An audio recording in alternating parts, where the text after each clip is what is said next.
Here's a calm, mysterious opener you can read in about 30 seconds. In a universe that begins as a hush, tiny tremors become the scaffolding of galaxies. Dark partners shape the dance of light and time. Itself chooses a single direction. Tonight we follow clues etched into ancient afterglow-way sparks without matches, and peer at horizons that may be hidden doorways. If there was nothing, what set the first breath in motion? Settle in, breathe slow, and let the cosmos unfold. If you enjoy journeys like this, please like the video, subscribe, and tap the bell so you never miss the next chapter. The story begins in a darkness that is not mere absence but a soft and pervasive hush, a universe before the first stars, before the first atoms could hold their electrons with any patience, before light could travel unscattered through space. He listens, the narrator who is no person, and every witness at once, to a silence that holds the most delicate residue of beginnings.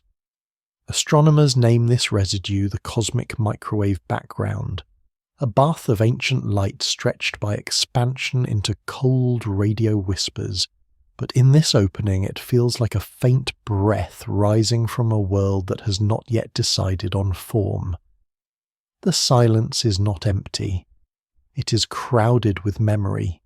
Instruments orbiting Earth on wings of solar panels and gyroscopes crafted by the patient hands of engineers and dreamed up by theorists who sketched possible universes on chalk have tuned themselves to the faintest static.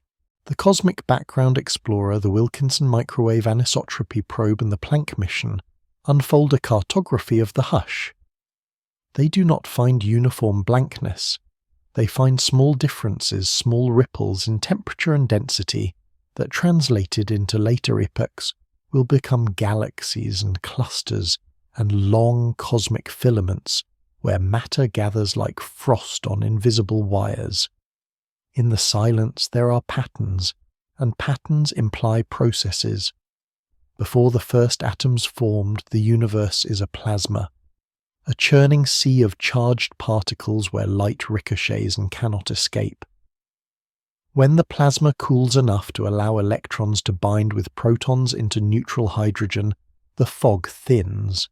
Photons decouple and travel outward, and the background freezes their last scatterings into a nearly uniform sky.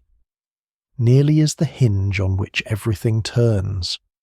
The differences are measured in tiny fractions, but they carry the blueprint of future structure. The silence, therefore, is not a void.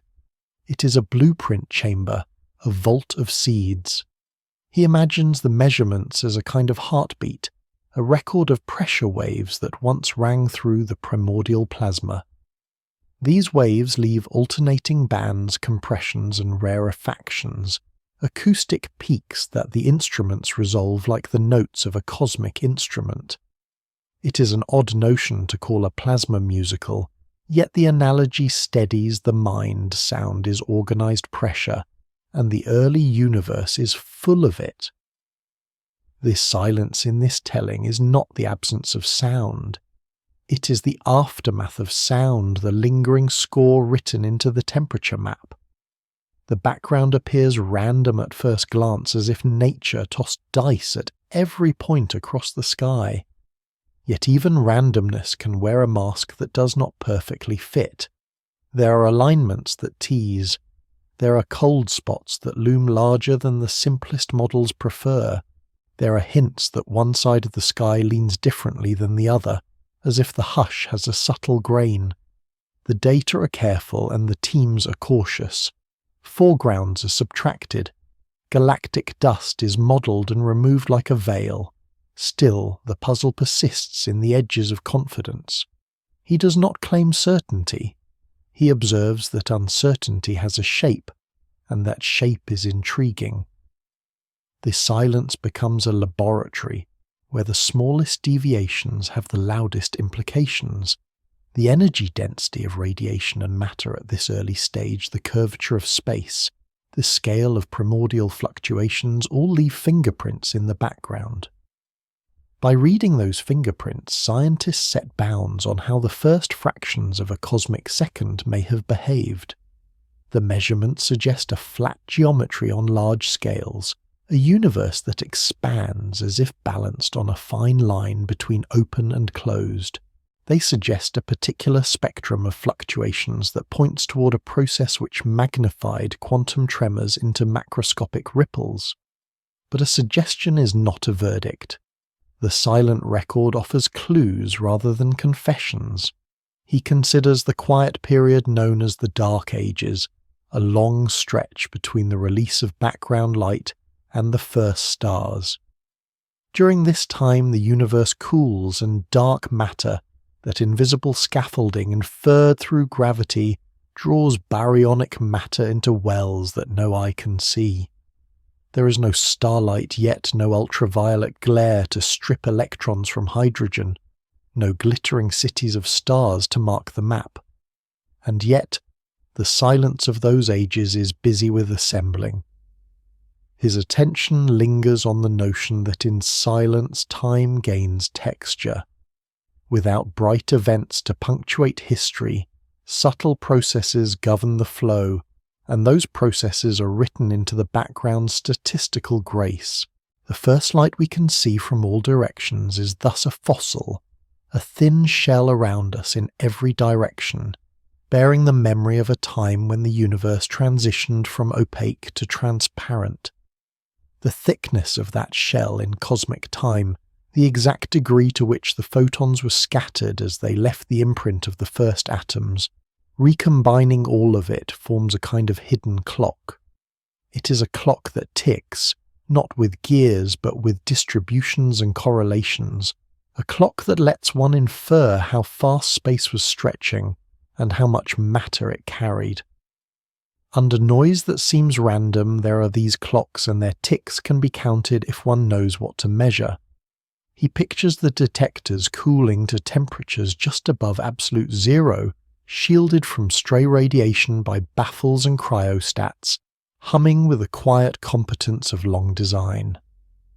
They stare at the sky for years, mapping and cross-checking and refining. In their patience is a lesson about silence. Given time, silence yields structure. The teams comb their maps for the polarization patterns that would reveal the twisting of light by intervening matter, and perhaps one day the faint signature of primordial gravitational waves. That signature would look like a curling pattern superposed on the otherwise simpler swirls, a whisper of a whisper, the memory of a violent, smooth and brief acceleration in the earliest instant. Whether that curl exists at a level measurable with present instruments remains unsettled. But the discipline of looking, the discipline of subtracting everything that is not the signal, teaches how to hear the hush with finer ears. In this quiet, the narrator notices a paradox. The universe at the time of last scattering appears astonishingly uniform, across distances that under simple expansion could not have been in contact.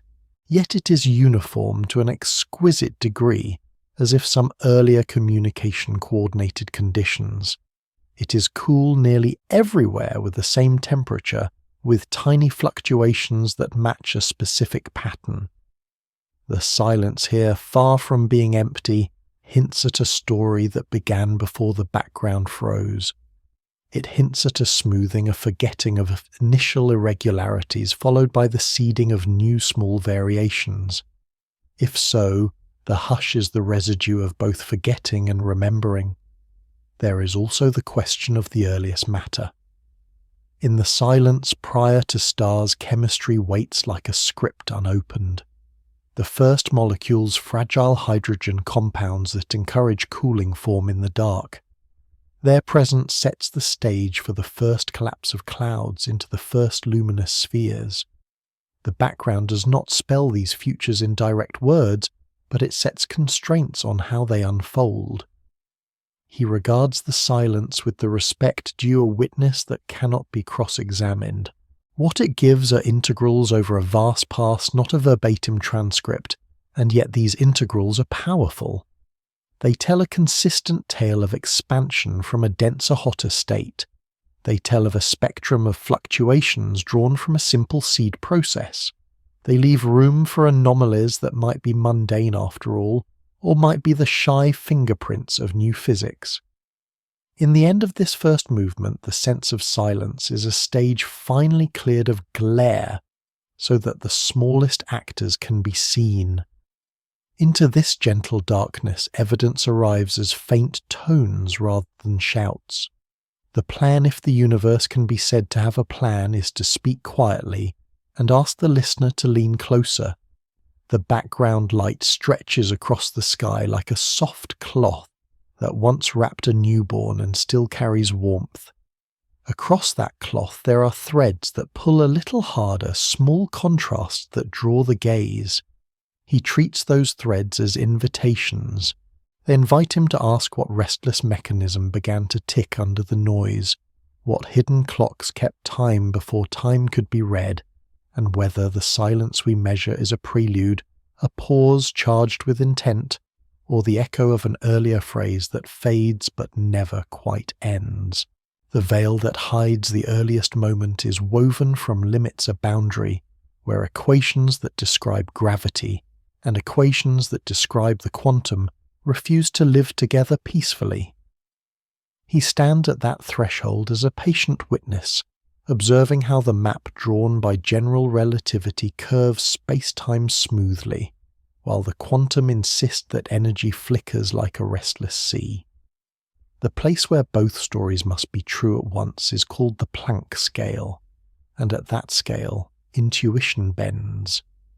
Lengths near the Planck length times near the Planck time and energies near the Planck energy cannot be probed by any instrument we can build today, because the act of probing would collapse the region into a tiny black hole.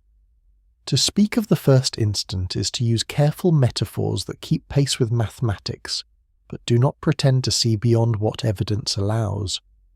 The background light tells of a universe that is smooth and nearly flat on the larger scales. The success of primordial nucleosynthesis argues for a hot and dense beginning governed by known particles and forces. Structure seen in the distribution of galaxies argues that tiny initial ripples were amplified with a particular pattern. The guide says that any story about the first instant must explain why the large scale is so flat, why distant regions share nearly the same conditions, and why fluctuations follow a simple spectrum. Inflation is one proposal that answers these with a single smooth push, a brief swelling of space that stretches irregularities away and freezes quantum tremors into classical ripples. Yet inflation is a bridge that begins on fog. It presumes a field with a certain energy and a certain potential, and then asks how that field began to roll. Perhaps the field tunneled from a higher energy state to a lower one. Perhaps the field arose as a collective behavior that only looks simple when seen from far away. Perhaps no field is fundamental. Perhaps the earliest description is not written in the language of fields at all, but in something more discrete like loop strings or networks of information. None of these ideas is yet anchored by a decisive observation, yet they offer disciplined ways to imagine the veil lifting without tearing logic. He considers the Planck epoch a brief period when the universe is so hot and dense that the distinct forces of nature may be unified or nearly so. Time is measured in units so small that the very concept of before and after loosens, because quantum uncertainty allows violent fluctuations to blur sequence. In such a setting, space-time might no longer be a continuous stage but a dynamic actor foaming with transient features. Tiny horizons may appear and vanish. Topology may change. If so, the origin is not a single point but a regime, and the first question becomes how that regime hands off to the calmer physics that follows. One path imagines a bounce rather than a beginning where a prior contraction reaches a minimum and then rebounds, avoiding a singular point by invoking quantum pressure that resists collapse. Another imagines a collision between branes, higher dimensional surfaces whose meeting injects energy into our three-dimensional world. Another imagines that black holes inside a parent universe seed, offspring regions with the interior of a collapsed star becoming an expanding realm that inherits subtle constants. Each path promises traces specific patterns of gravitational waves, particular non-Gaussian fingerprints in the background light, or delicate correlations across the sky that would be unlikely under simple inflation alone. He returns to data because data is the compass. Teams search for a curling polarization in the background light a signature that very early gravitational waves would impress. Every null result trims the hedges around theory and sharpens the silhouette of the unknown. Meanwhile, the paradox of the singularity stays in view. In general relativity, if one traces the expansion backward curvature and density climb without bound, and the equations break. Rather than treat that as a physical place, he treats it as a sign that the language has reached the edge of its grammar. At the Planck scale, new grammar is required. Whether that grammar is built from discrete loops, vibrating strings, causal sets, or something not yet named, it must reproduce the reliable successes of known physics at larger scales and gently remove the singular edge so that history can proceed.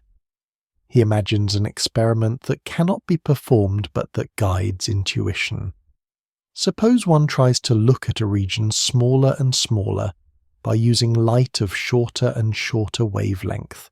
At first, resolution improves. Eventually, the energy packed into such light in a tiny volume would curve space-time so intensely that a horizon would form and the region would hide, attempting to see the seed, unseed sight. This thought suggests a minimal grain to space and a practical limit to knowledge that is not born of instrument weakness, but of nature's own feedback. Yet even if the earliest instant cannot be imaged, it can be inferred just as the structure of a seed can be inferred from the tree it grows into. If the background light one day reveals a clean pattern of primordial gravitational waves that would testify to a specific pressure in the earliest regime, if no such pattern appears within reachable sensitivity, patience will strengthen alternatives. Through all of this, the role of simplicity remains a guide. A small number of parameters describes a vast sweep of history from first plasma to present structures. Why those values and not others is itself a clue. Perhaps some principle selects them. Perhaps some broader landscape allows many values, and we find ourselves in a region where stars and chemistry can arise. He does not close the question. He lets the veil hang and invites the eye to learn to see by indirection, to read statistics as fossils and silence as evidence. The Planck era remains a shore glimpsed through mist, but the coastline drawn by later waves is real enough to sketch. On that shore, mathematics and measurement confer not to dismantle the mystery but to give it shape. The story advances by respecting that shape, accepting that the first instant may never be lit by direct flame, and finding a steady satisfaction in the way disciplined imagination paired with exacting data makes the invisible slightly more articulate. Thus the veil becomes not an end but a membrane thin and promising, through which the next questions press like fingers seeking a hold. He turns to the smallest motions, the tremors that flutter in the vacuum when nothing seems to move, and he holds them steady long enough to see how they become the scaffolding of the visible universe. In quantum field theory, the ground state is not stillness, but a restless stage where fields rise and fall by tiny amounts, even when average energy is minimal. These fluctuations are not noise in a device. They are an ingredient of reality unavoidable, as the uncertainty that couples position and momentum and forbids exact stillness. In ordinary laboratory settings, the jitter of the vacuum can be coaxed to reveal itself through delicate effects, as when two mirrors placed close together feel a faint pressure from the different modes of the vacuum between them and outside them, or as when excited atoms decay because they are bathed in a sea that is never exactly empty. He considers what happens when such tremors are embedded in a space that does not sit quietly but stretches. If a period of rapid expansion occurs as inflationary models propose modes of the quantum fields that would normally be confined to small scales are pulled across the sky in a matter of fleeting instants, their wavelengths lengthening beyond any chance of causal communication. What begins as a quantum ripple becomes classical structure because the pieces of the ripple cannot compare notes anymore. Phase information is diluted and the ripple freezes as a pattern in the metric and in the density of matter. He notes how the mathematics translates a spectrum of tiny fluctuations into a nearly scale free map, meaning that the imprint looks similar across a wide range of sizes with subtle tilts that careful instruments can measure. This is what the background light reveals: a field of anisotropies whose statistics mirror the predicted spectrum of amplified quantum noise. The paradox that flickers here is elegant. Randomness at the smallest scale becomes the reason for order at the larger scale, because without those initial ripples, gravity would have no purchase on an otherwise uniform medium.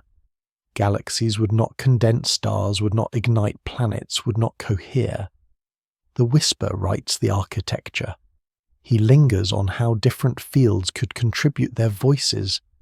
A scalar field with a slowly rolling potential can drive the rapid expansion and seed curvature perturbations that later appear as density contrasts. Other fields might contribute isocurvature perturbations, variations in composition, rather than overall density, which would leave distinct signatures in the background's temperature and polarization maps. Observations so far favor a dominant curvature pattern, with tight bounds on any additional components, a constraint that prunes theoretical gardens where many flowers once grew. Yet pruning is not loss. It is clarity. He follows this trail through the acoustic peaks of the background power spectrum, those prominent bumps that encode how pressure and gravity trade roles in the primordial plasma. Their relative heights and positions are not arbitrary. They require a specific mix of baryonic matter, dark matter, and radiation, and they embody the initial conditions set by quantum tremors stretched on cosmic looms. When later surveys map the three-dimensional distribution of galaxies and measure a preferred separation scale left by those ancient sound waves, the match to the background's record deepens confidence that the same early music plays through both archives. He turns the prism and looks for anomalies because anomalies strain understanding and therefore add color to inquiry. If the quantum origin story is complete, the map of fluctuations should be nearly Gaussian, meaning that the pixel values across the sky should follow a bell curve with vanishingly small higher-order correlations. Teams therefore compute statistics that would reveal a departure from this simple behavior. To date, any such departures are bounded to be small, and yet there remains stubborn curiosity as a cold spot larger than average, with a texture that suggests either an unlikely statistical fluke or the after-effect of a late-time structure along the line of sight. A near alignment of low multipole moments that gives the large-scale map a hint of directionality. Hemispherical asymmetries that persist at marginal significance, even after heroic efforts to clean away galactic foregrounds and instrumental artifacts. He does not inflate these hints into declarations, but he treats them as useful irritants, grit, around which pearls of deeper tests may grow. If the tremors are truly quantum, they should be accompanied by another species of ripple disturbances in space-time itself, primordial gravitational waves. Their imprint on the polarization of the background would appear as a faint curling pattern known as a B-mode. The amplitude of this pattern is measured by a number that tells how much gravity was at play during the earliest expansion.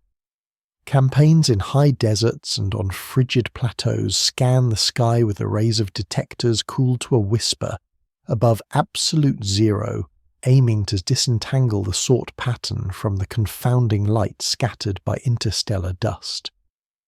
Early claims have given way to careful retractions and stronger bounds, and with each step the window narrows on how violent the earliest push could have been.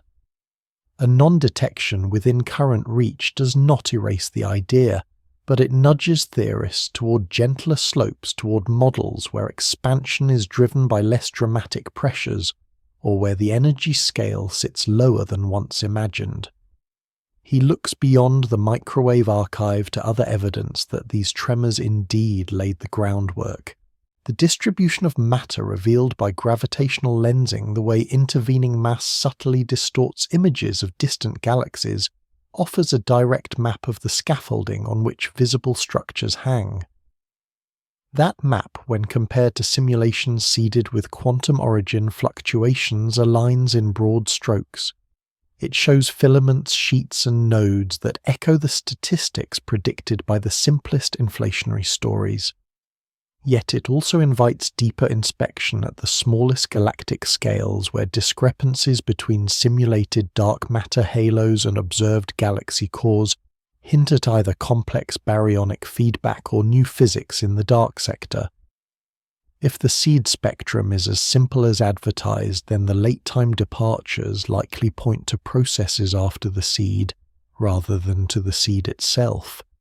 Still, he keeps a corner of curiosity open for the possibility that the earliest tremors were not perfectly featureless.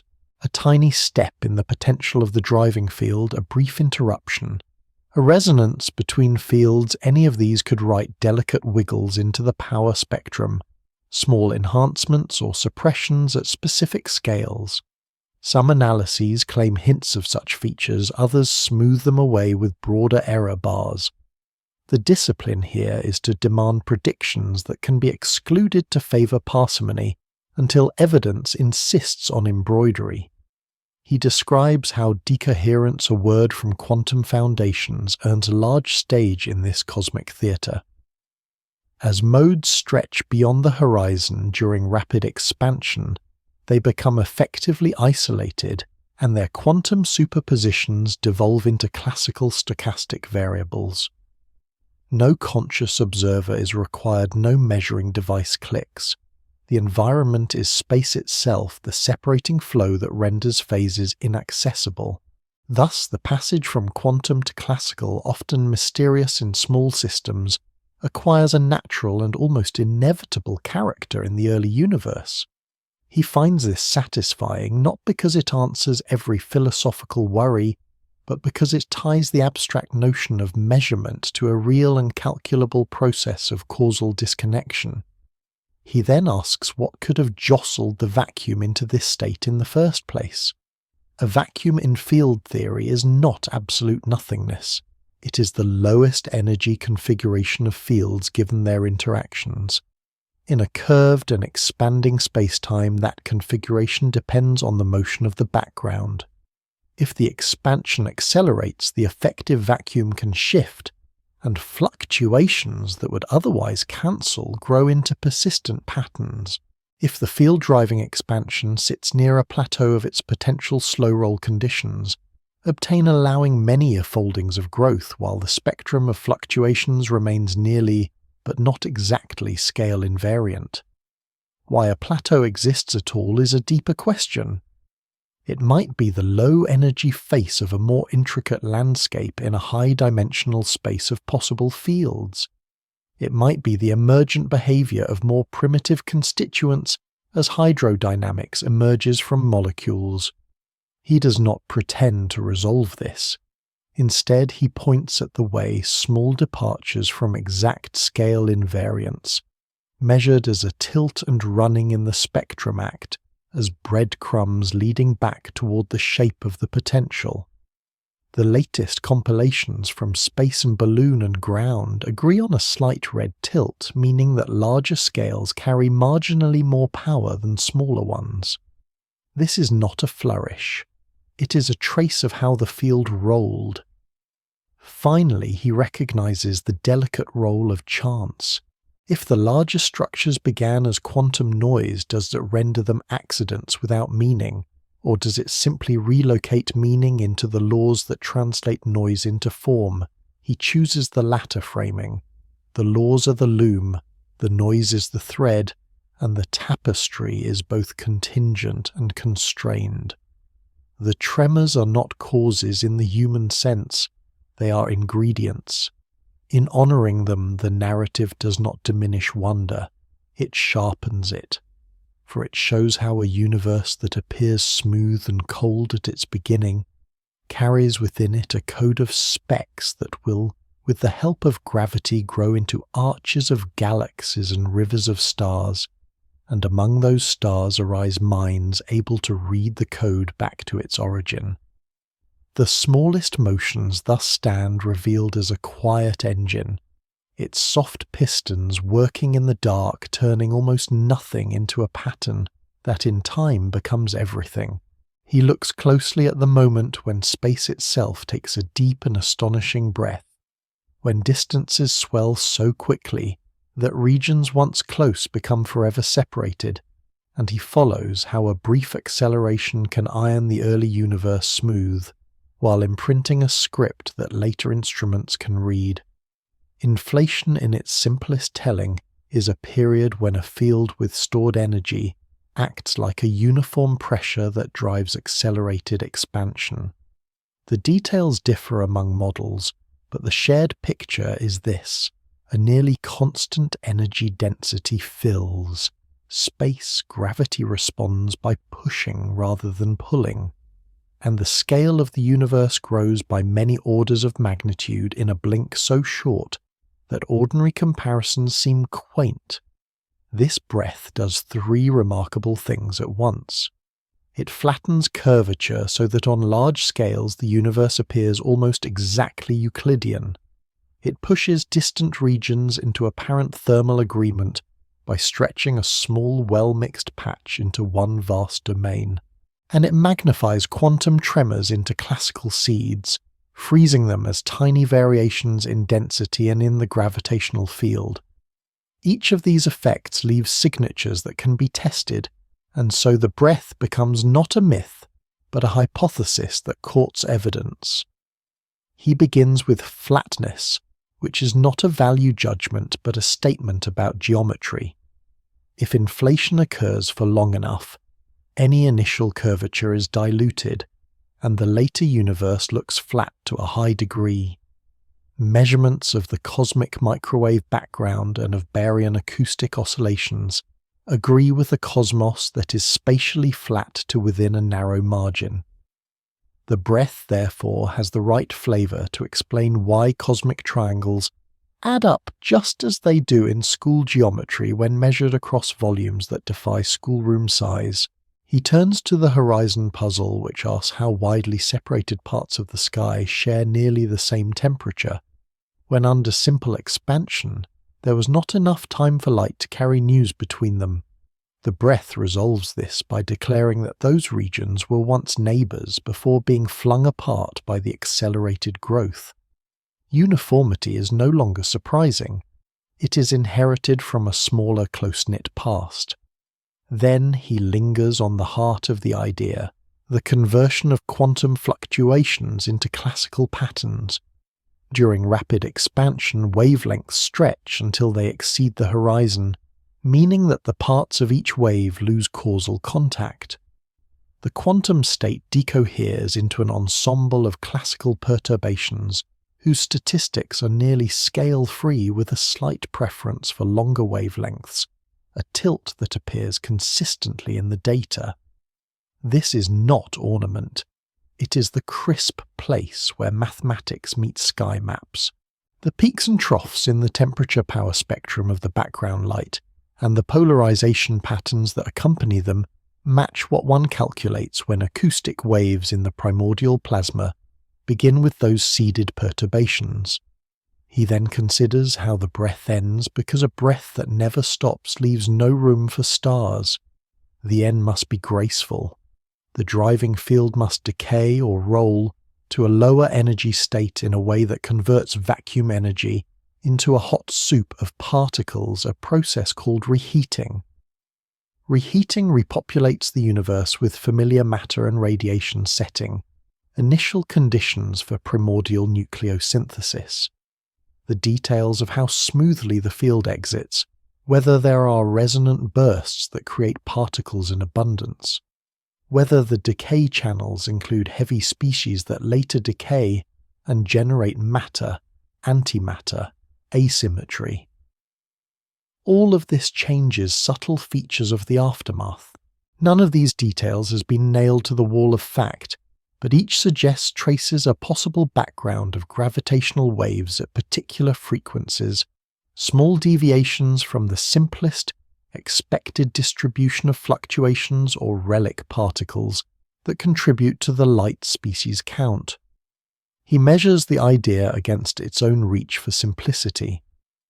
Inflation, being a family rather than a single script, admits many potentials for the driving field. Potentials that look like simple parabolas, potentials that plateau potentials with gentle steps or sharp turns, all generate slightly different predictions. The cosmic microwave background tilt and the upper limits on the ratio between gravitational wave power and density perturbation power prune the family tree. Steep potentials that produce strong gravitational waves are disfavored. Plateau shapes fit more naturally within current bounds. This evolution of preference is not fashion. It is the slow pressure of numbers. He recognizes counterpoints because any strong idea deserves honest tests. Critics ask why the initial conditions required for the breath are themselves natural. If inflation needs a region of sufficient size and smoothness to begin, has the problem simply moved one step back? Others point to the possibility of eternal inflation, where quantum diffusion allows some regions to keep inflating, while others exit, leading to a patchwork of bubbles with different constants and laws.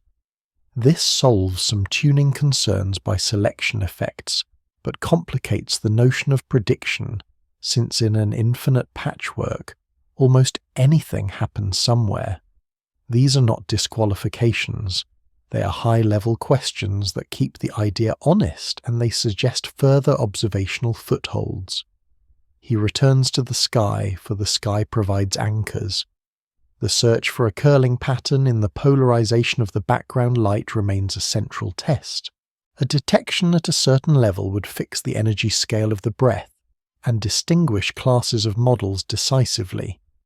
A continuing non-detection pushes favored models toward lower energies and gentler slopes.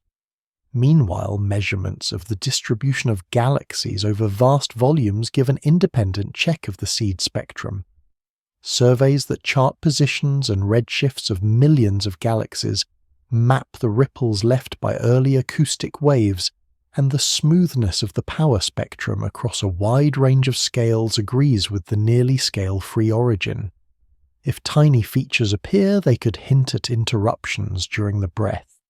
Perhaps a brief pause or a moment when another field coupled to the driver and left a fingerprint.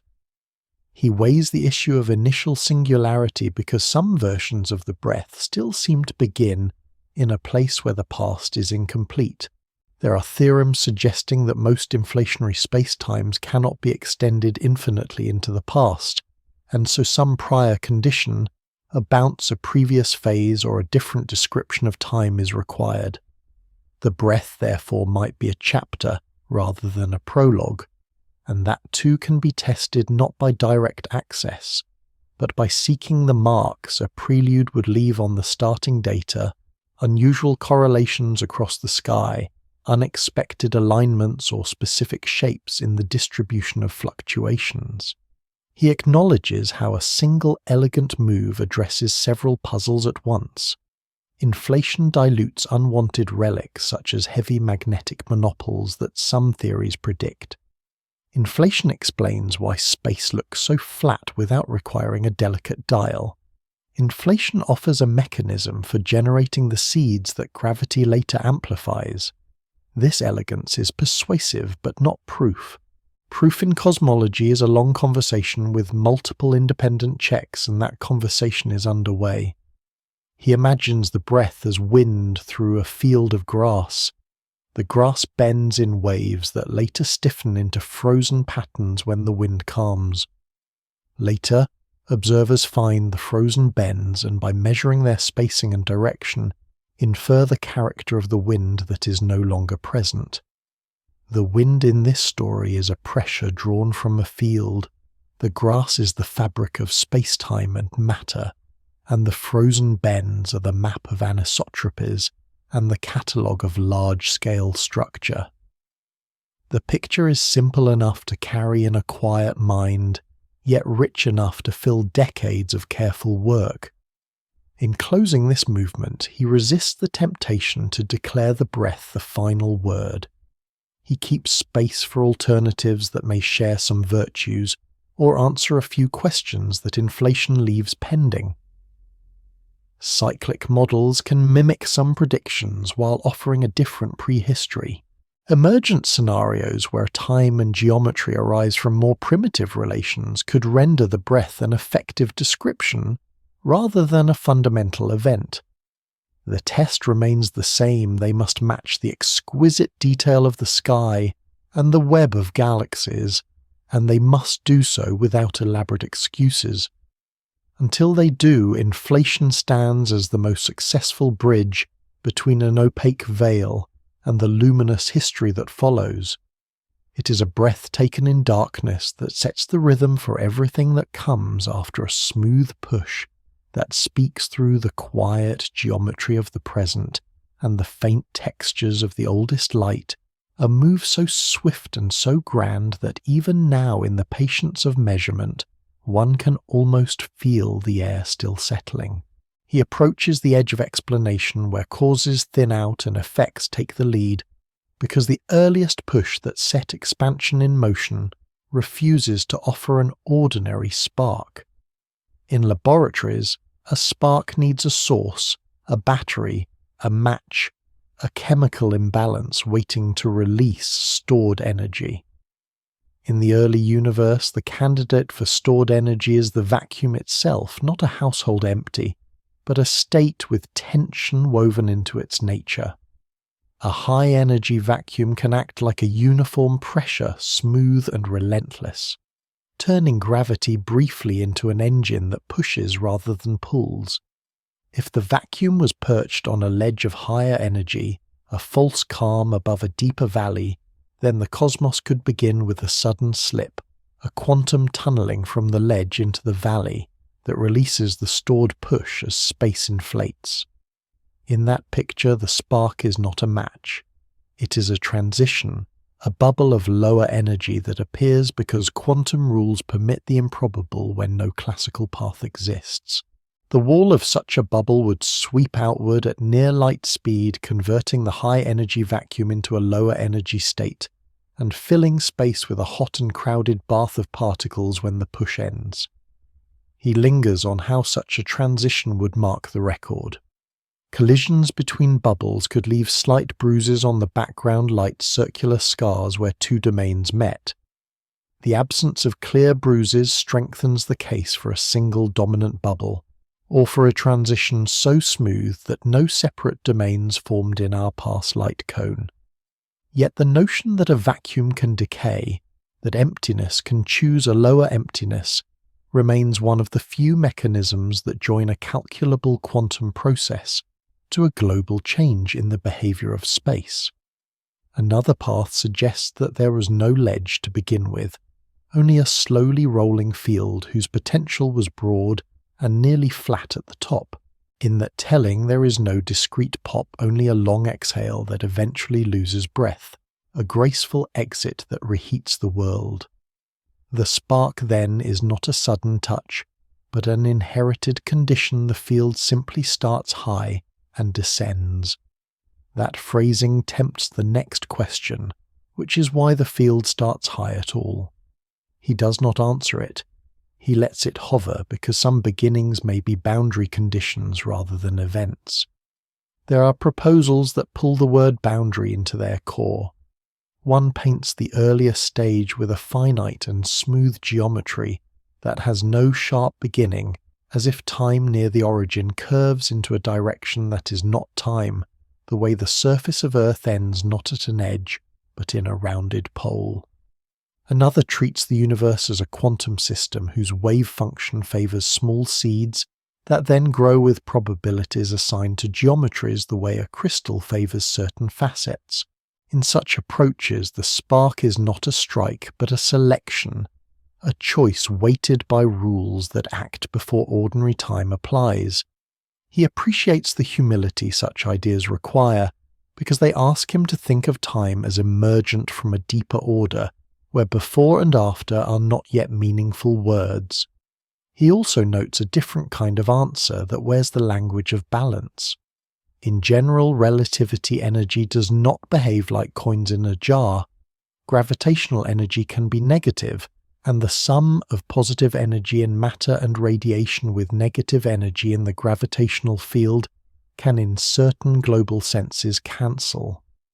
Some suggest that a universe can arise as a quantum fluctuation because the net cost is near zero, the way a balanced ledger can tolerate a paired debit and credit that leave the bottom line unchanged.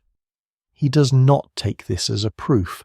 He takes it as a hint that the usual intuition about energy budgets may not forbid a spontaneous beginning. He turns the lens to symmetry, for symmetry governs what can happen and what cannot. At high temperature and density, forces that now appear distinct may blend into a shared rule. As the universe cools, that symmetry may break the way, water freezes into a crystal that picks a direction. When symmetry breaks, new particles obtain mass, new interactions turn on, and the vacuum itself changes character. Some of these changes are continuous and quiet. Some resemble phase transitions with latent heat and bubbles and walls that sweep the space. Such walls and their collisions would be factories of gravitational waves, a background chorus at frequencies that future detectors may catch. If the chorus is found and traced to a specific era, it will tell how the early vacuum changed its state, and whether the spark was a smooth roll or a staccato set of steps. He follows the thought into the puzzle of matter and antimatter. A perfect symmetry between the two would have condemned the universe to futility, every particle annihilated by its mirror. Something tilted the scales so that a sliver of matter remained. The tilt may have been forged during reheating, when decays of heavy species, perhaps heavy cousins of the neutrino, violated certain symmetries in a way that the expanding bath could not fully erase. If so, the spark is tied not only to expansion, but to an early chemistry of imbalance, and the same agencies that set the push may have planted the bias that later allows stars and planets to exist. He keeps drawing the circle back to observation, for even in speculation the sky provides discipline. The count of light species that the cosmic background allows the bounds on how strongly electric charge was preserved. The absence of certain relics all fence the pasture where acceptable sparks can graze. If a first-order transition with walls and bubbles occurred too late or too violently, it would leave signals we do not see. If it occurred too early and too softly, it may be beyond our present reach. The mysterious cold spot tempts stories about bubble collisions, yet the safer take is to treat it as a long chance, until weightier evidence demands a bolder claim. He entertains another angle that inverts the usual order. Perhaps black holes, which in our universe are the endpoints of stellar collapse, are in another layer, the wombs of new regions. In such scenarios, the interior of a black hole does not end at a singular point, but tunnels to an expanding domain where the roles of inside and outside rearrange. Then the spark in our history could be the quiet birth inside a throat of gravity in some parent cosmos. This is not a tale to sell as fact, yet it has a disciplined core.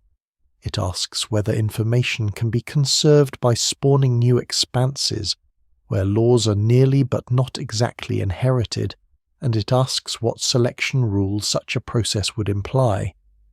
If certain parameters encourage the formation of many black holes, then regions with those parameters would be prolific ancestors, and their descendants would resemble us, because we live in a lineage favoured by fertility rather than by design.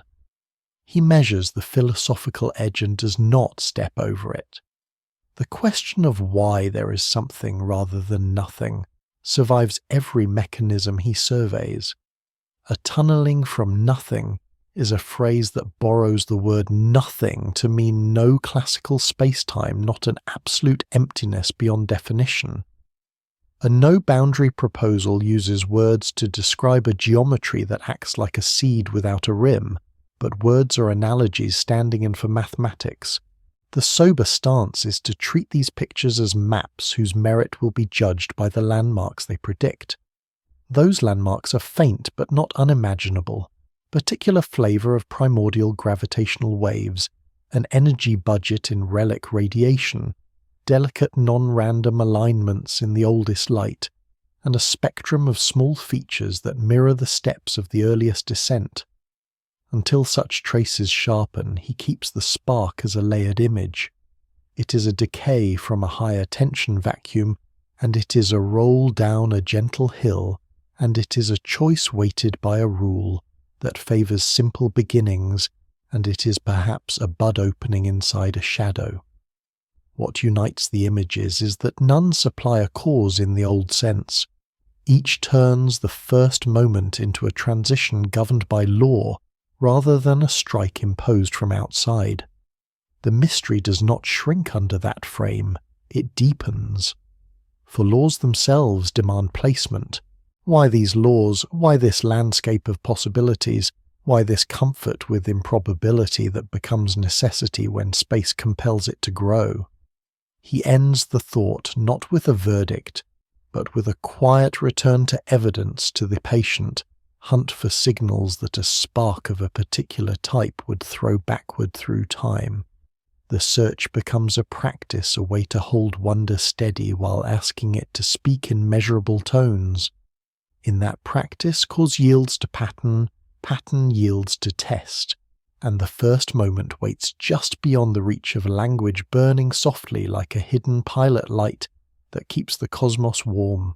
He follows the moment when balance tilts, and the mirror fails when a universe born with an almost perfect pairing of matter and antimatter ends up keeping a whisper more of one than the other, and he traces how that whisper grows into everything visible. The backdrop is a rule book that prefers symmetry, yet the visible record declares an asymmetry so slight that it speaks of delicate influences at play in the first seconds. If matter and antimatter had formed in exactly equal amounts, they would have annihilated into radiation, leaving a thin fog of photons and little else. Instead, there remains about 1 part in several billion of matter. Beyond its mirror, a ratio inferred from the cosmic microwave background, and from Big Bang nuclear synthesis whose light element yields lock the count of surviving baryons to a narrow range. This survival demands a mechanism acting early that satisfies 3 stern conditions. Reactions must violate the conservation of baryon number to change the tally of matter. Interactions must violate the combined symmetry of charge and parity, so that forward and reverse processes prefer one side, and the cosmos must depart from thermal equilibrium, so that time can push a difference forward rather than undoing it. These guiding requirements are not guesses but the distilled wisdom of a long argument, and they set the stage for candidate engines that might have tilted the ledger. He looks first to the electroweak era, when the symmetry that unites electromagnetism and the weak nuclear force breaks as the all-pervading field that gives particles mass settles into a non-zero value.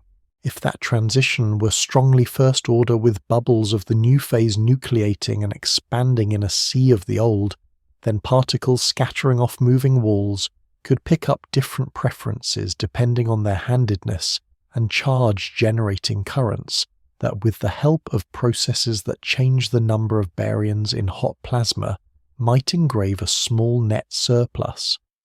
In the simplest version of the standard model, this transition is too smooth, and the known amount of charge parity violation among quarks is too feeble to produce the observed asymmetry. Yet nature need not be bound by the simplest version. Additional fields, extrascalar states, or new interactions could sharpen the transition and enhance the bias, and their presence would have consequences testable by careful measurements at colliders and by the hunt for electric dipole moments in neutrons, atoms, and molecules where any non-zero result would signal new sources of charge parity violation beyond what quarks alone provide. He then considers a more indirect path in which the matter excess is born, first as a lepton excess, a tilt in the count of light neutral particles that do not feel the strong or electromagnetic forces. If heavy cousins of the neutrino existed in the early hot bath and decayed out of equilibrium in a way that favoured leptons over antileptons, the electroweak plasma could convert part of that difference into a baryon excess through reactions that violate baryon and lepton number together but preserve their difference.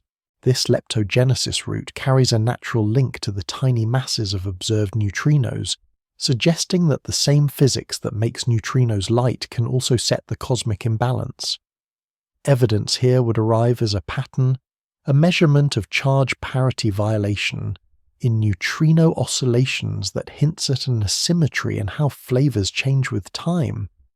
The discovery that neutrinos are their own antiparticles through a rare radioactive decay with no emitted neutrino, and perhaps the detection of heavy neutral leptons in high-energy collisions or in fixed-target experiments. Each piece would be a tile in a mosaic pointing back to a primordial ledger entry written in the faintest ink. He tests the mirror across cosmic scales by asking where the missing antimatter could have gone if not erased. Entire domains of antimatter would be dramatic because boundaries between matter and antimatter regions would glow with annihilation signatures producing gamma rays and distortions in the cosmic microwave background that surveys do not see. Thus the asymmetry appears global within our observable patch, not a local accident. He wonders whether dark matter shares the tilt if the unseen mass that shapes galaxies also carries a relic asymmetry that ties its abundance to the baryon excess. Asymmetric dark matter models explore this parallel imagining interactions that relate the counts so that the mass density of dark matter and ordinary matter are close in magnitude not by coincidence, but because they arise from linked conservation rules. Signals here would hide in subtle scattering rates in annihilation channels that are absent because there is little antimatter partner to destroy, and in the distribution of small-scale structure shaped by the microphysics of the dark sector. He follows symmetry itself into paradox, quantum chromodynamics. The theory of strong interactions permits a term that would break charge parity symmetry and produce an electric dipole moment for the neutron large enough to be seen, yet meticulous experiments find no such moment. This strong charge parity problem invites a new field that dynamically drives the offensive term to nearly zero. The associated particle called the axion would be remarkably light and feebly interacting, and could itself be a form of dark matter.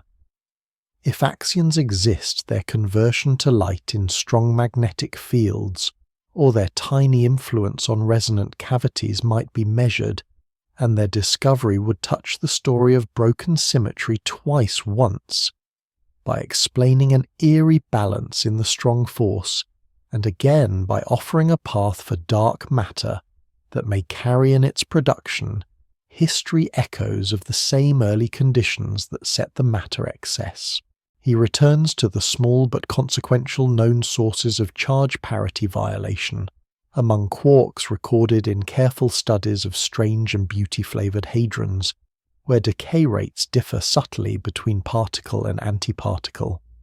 These effects prove that the universe admits handedness at a deep level, but their magnitude falls far short of the tilt required to explain why galaxies exist. The gap is a compass pointing toward further sources. Searches for permanent electric dipole moments, undertaken with exquisite control of fields and temperatures and noise, press down the bounds, tightening the noose on many speculative models.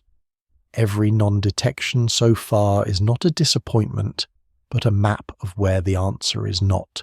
Meanwhile, the shape of the electroweak transition remains a frontier open to future machines that might reveal additional scalar particles or gauge interactions, while space-based and ground-based detectors listen for a background of gravitational waves whose frequency and spectral shape would match the clatter of bubble walls from a first-order transition. A detection there would turn an idea into a dated event fixing a time and an energy for a cosmic change of phase. He holds the philosophical thread lightly. The asymmetry that makes life possible is not large. It is a hairline preference written into the earliest choreography. That delicacy invites awe without mystification. It suggests that deep rules permit slight departures that under expansion and cooling magnify into the plain fact that a star can shine without an antimatter twin devouring it. It also urges caution, because small numbers are easy to misread. He insists on the concordance among distant measures. The baryon density extracted from the pattern of acoustic peaks in the cosmic microwave background, the same number read again from the proportions of deuterium and helium forged in the first minutes, and the census of matter today, inferred from gravitational lensing and galaxy clustering. Their agreement is a chorus that anchors speculation.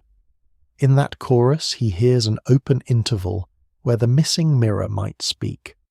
Perhaps the missing symmetry hides in a high scale that only the earliest universe explored beyond the reach of present colliders, but within the hearing of the cosmos itself, through neutrino properties, gravitational echoes, and faint electric moments.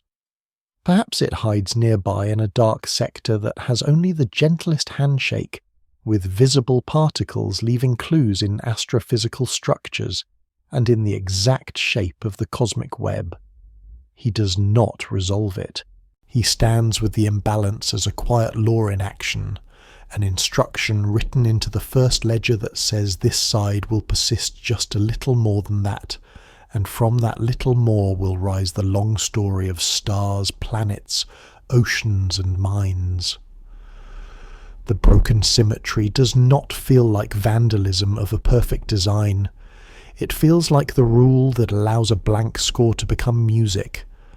And somewhere in that first measure where phase transitions ripple and heavy neutrinos decay and bubble walls sweep and fields choose a direction the universe decides to lean ever so slightly toward being, he reads the afterglow as if it were a palimpsest, a page overwritten many times where the first script still shines through, faintly beneath later strokes.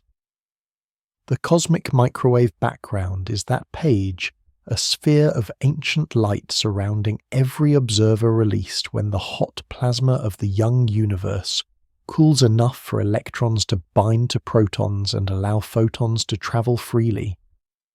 Those photons, stretched by expansion into millimeter waves, arrive from every direction with a temperature that is almost perfectly uniform and yet not perfectly.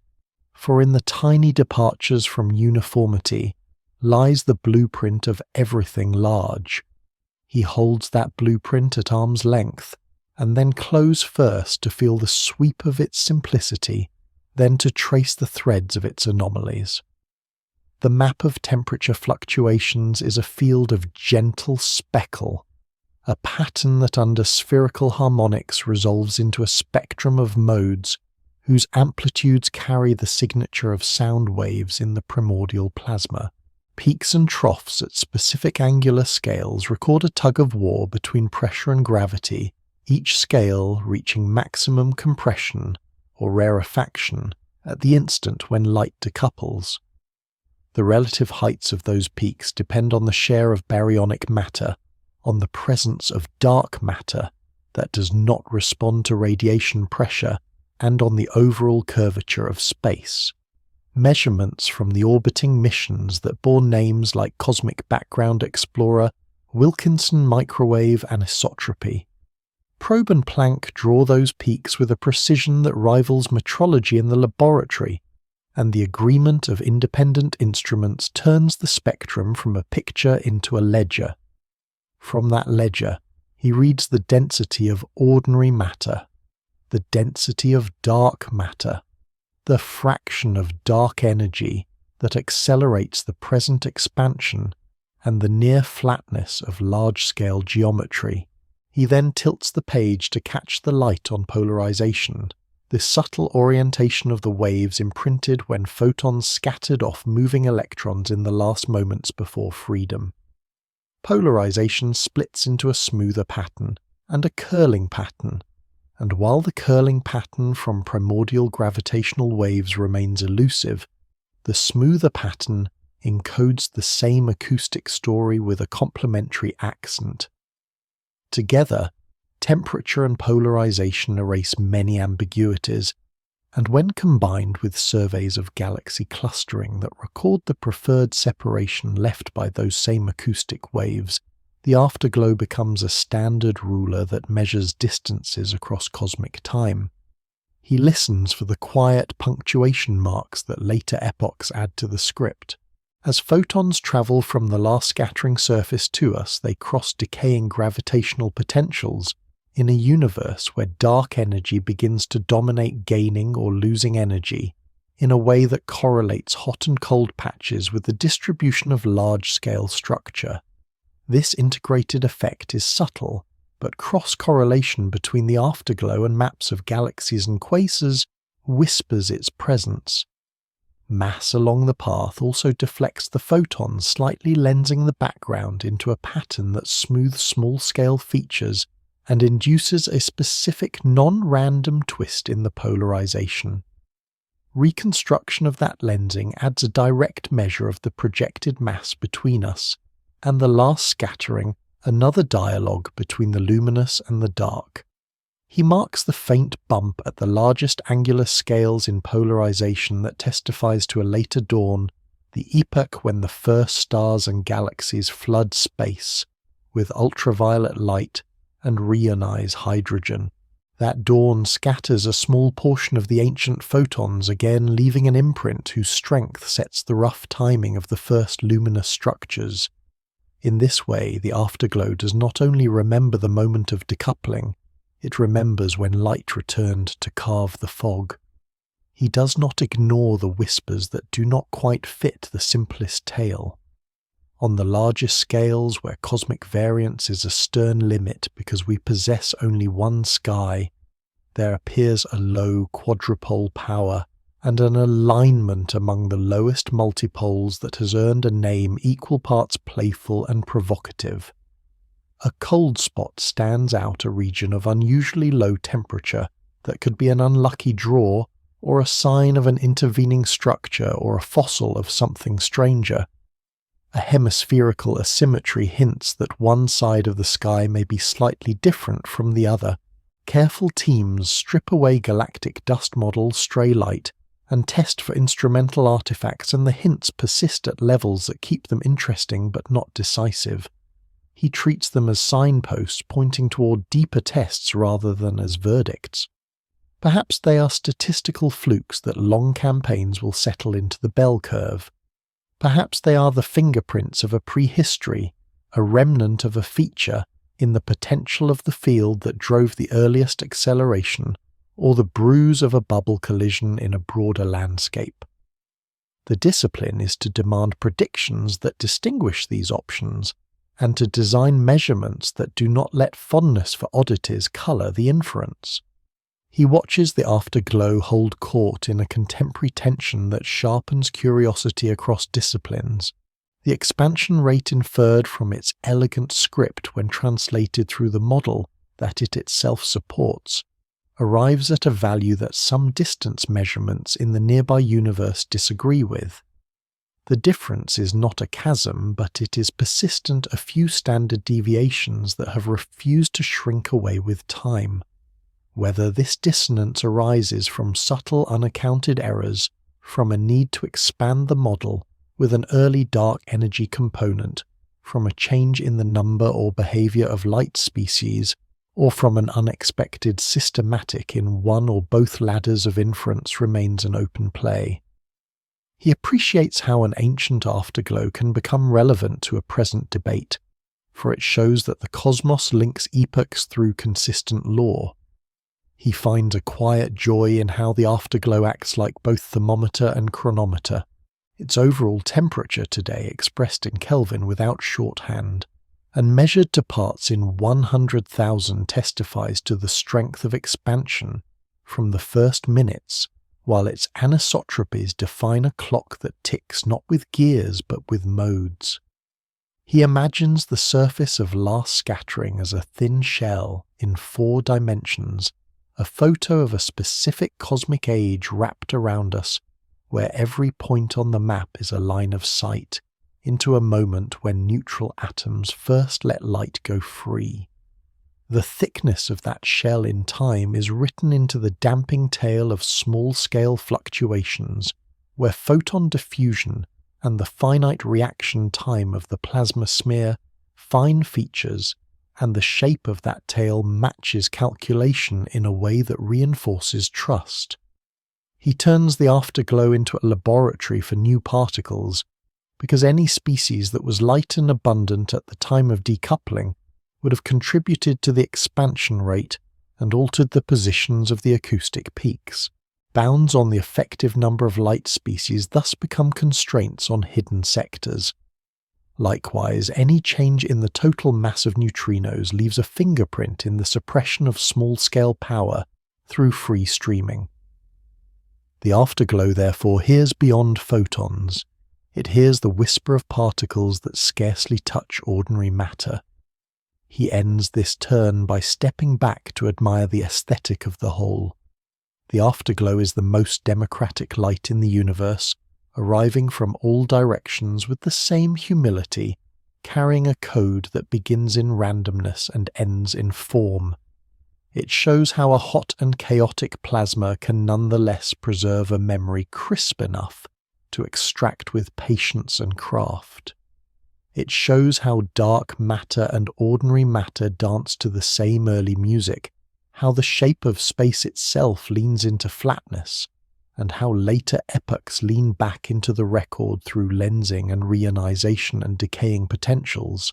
It invites caution through its anomalies and generosity through its confirmations. Above all, it turns the idea of nothing into a poor description of the early universe, because the afterglow reveals that even the thinnest silence is stuffed with story.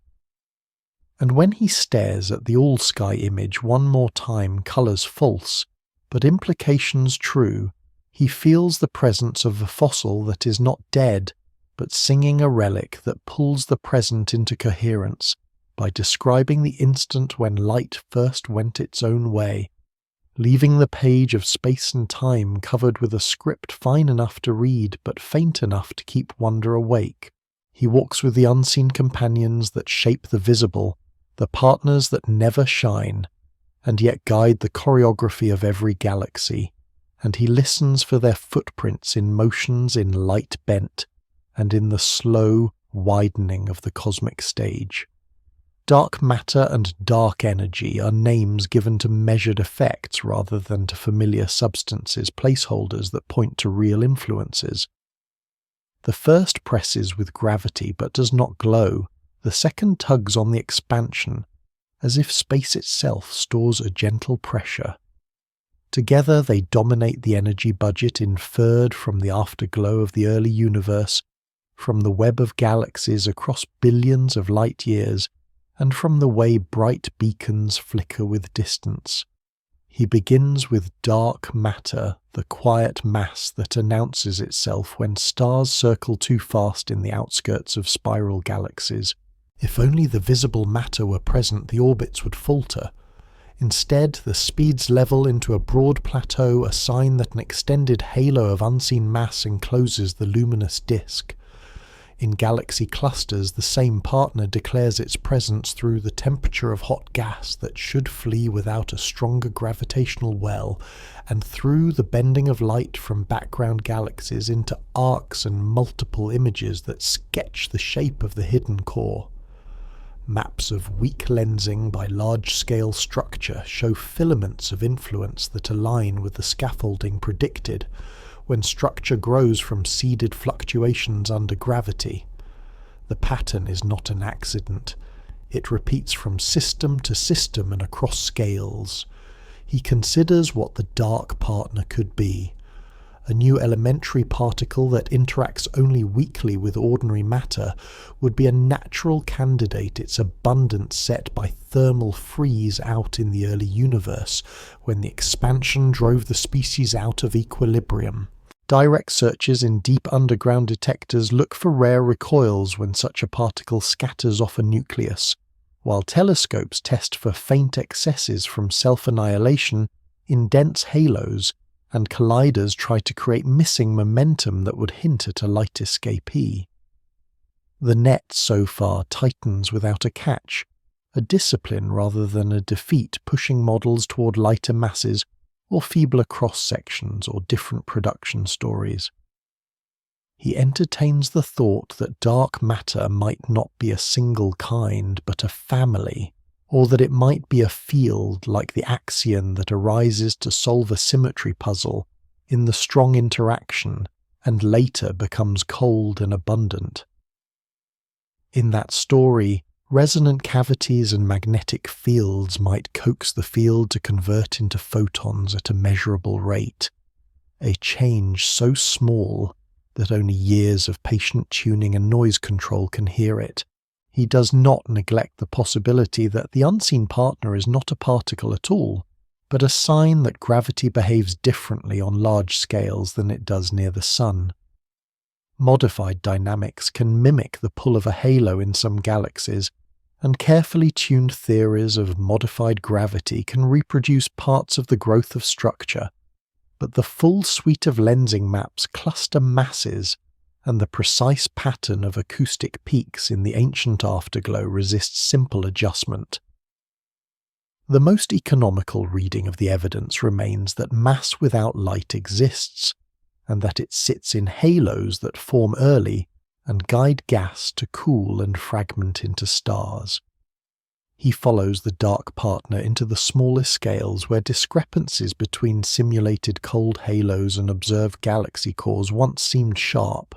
Dense cusps in pure dark matter simulations relax into softer cores when star formation and supernova winds stir the inner regions, blurring the line between a new particle story and complex physics of gas.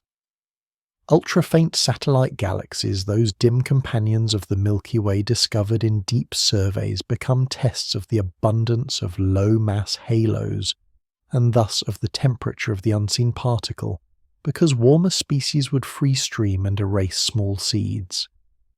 Each new survey extends the census and refines the map, and the quiet partner continues to stand as the simplest scaffolding consistent with the visible web. He turns to the other dark partner, the one that does not clump the one whose effect is felt not within galaxies but across the entire stage. In the late 1990s, teams measuring the brightness of distant Type 1, a supernovae as standard candles discovered that cosmic expansion was not slowing, as the combined gravity of matter would suggest, but was accelerating. The afterglow data then and since corroborate this by favouring a flat geometry with a missing energy density that behaves like a uniform pressure. This accelerating agent can be described as a cosmological constant, a fixed density of energy that resides in the vacuum and does not dilute as the universe expands. It can also be described as a slowly rolling field, a dynamical dark energy with an equation of state slightly different from exactly -1. In either case, the effect is to change the time history of expansion so that distant galaxies recede faster than they would in a matter-only world, and the geometry that links light travel time to distance bends accordingly. He balances the simplicity of a constant against the allure of change. If the pressure is truly constant, then observations across redshift should trace a single consistent curve. If it evolves, then subtle departures will appear in the distances to supernovae in the scale of the baryon acoustic feature as a ruler against redshift, and in the growth rate of structure as mass tries to clump against a background that slides out from under it. Surveys in space and on ground with mirrored eyes and radio dish ears are tracing this curve with growing resolution, tying together brightness and angles and velocities to test whether the dark partner is a plane constant or a field with history. He allows a speculative bridge between the partners, for some theories invite a coupling between dark matter and dark energy that varies across time or environment, almost like a hidden conversation between scaffold and stage. Such a bridge could leave imprints in the distribution of satellite galaxies, in the apparent mismatch between early universe inferences and late universe ladders, or in the detailed lensing shear pattern across large fields. So far, the data prefer a quiet marriage without strong exchange, but the room for a whisper remains. He feels the philosophical pull of vacuum energy, because quantum field theory naively predicts a huge value for the energy of the vacuum that is nowhere seen. The observed acceleration corresponds to a vacuum density that is small when measured against natural high-energy scales, and the enormous mismatch between naive theory and measured effect is a standing puzzle. Perhaps the answer lies in a symmetry, yet undiscovered, that sets the value near zero. Perhaps it lies in selection among many possible vacua, where observers arise only where the value is small enough to permit galaxies and long-lived stars. He does not camp on those ridges. He notes them as routes to be surveyed by instruments that read the sky rather than philosophy. He looks for the fingerprints that dark energy leaves beyond expansion, such as the pattern of late-time integrated effects in the afterglow and the suppression of structure growth. He looks for the fingerprints that rule out imposters, such as modifications of gravity that alter how light bends relative to how matter falls. By matching lensing with clustering and with peculiar velocities, one can test whether gravity itself needs alteration. So far, the agreement is comfortable with general relativity, and a constant and mischief, if present, hide with finesse. He ends this walk among shadows by returning to the honesty of names. Dark does not mean unknowable. It means not yet seen directly. Partner does not imply benevolence.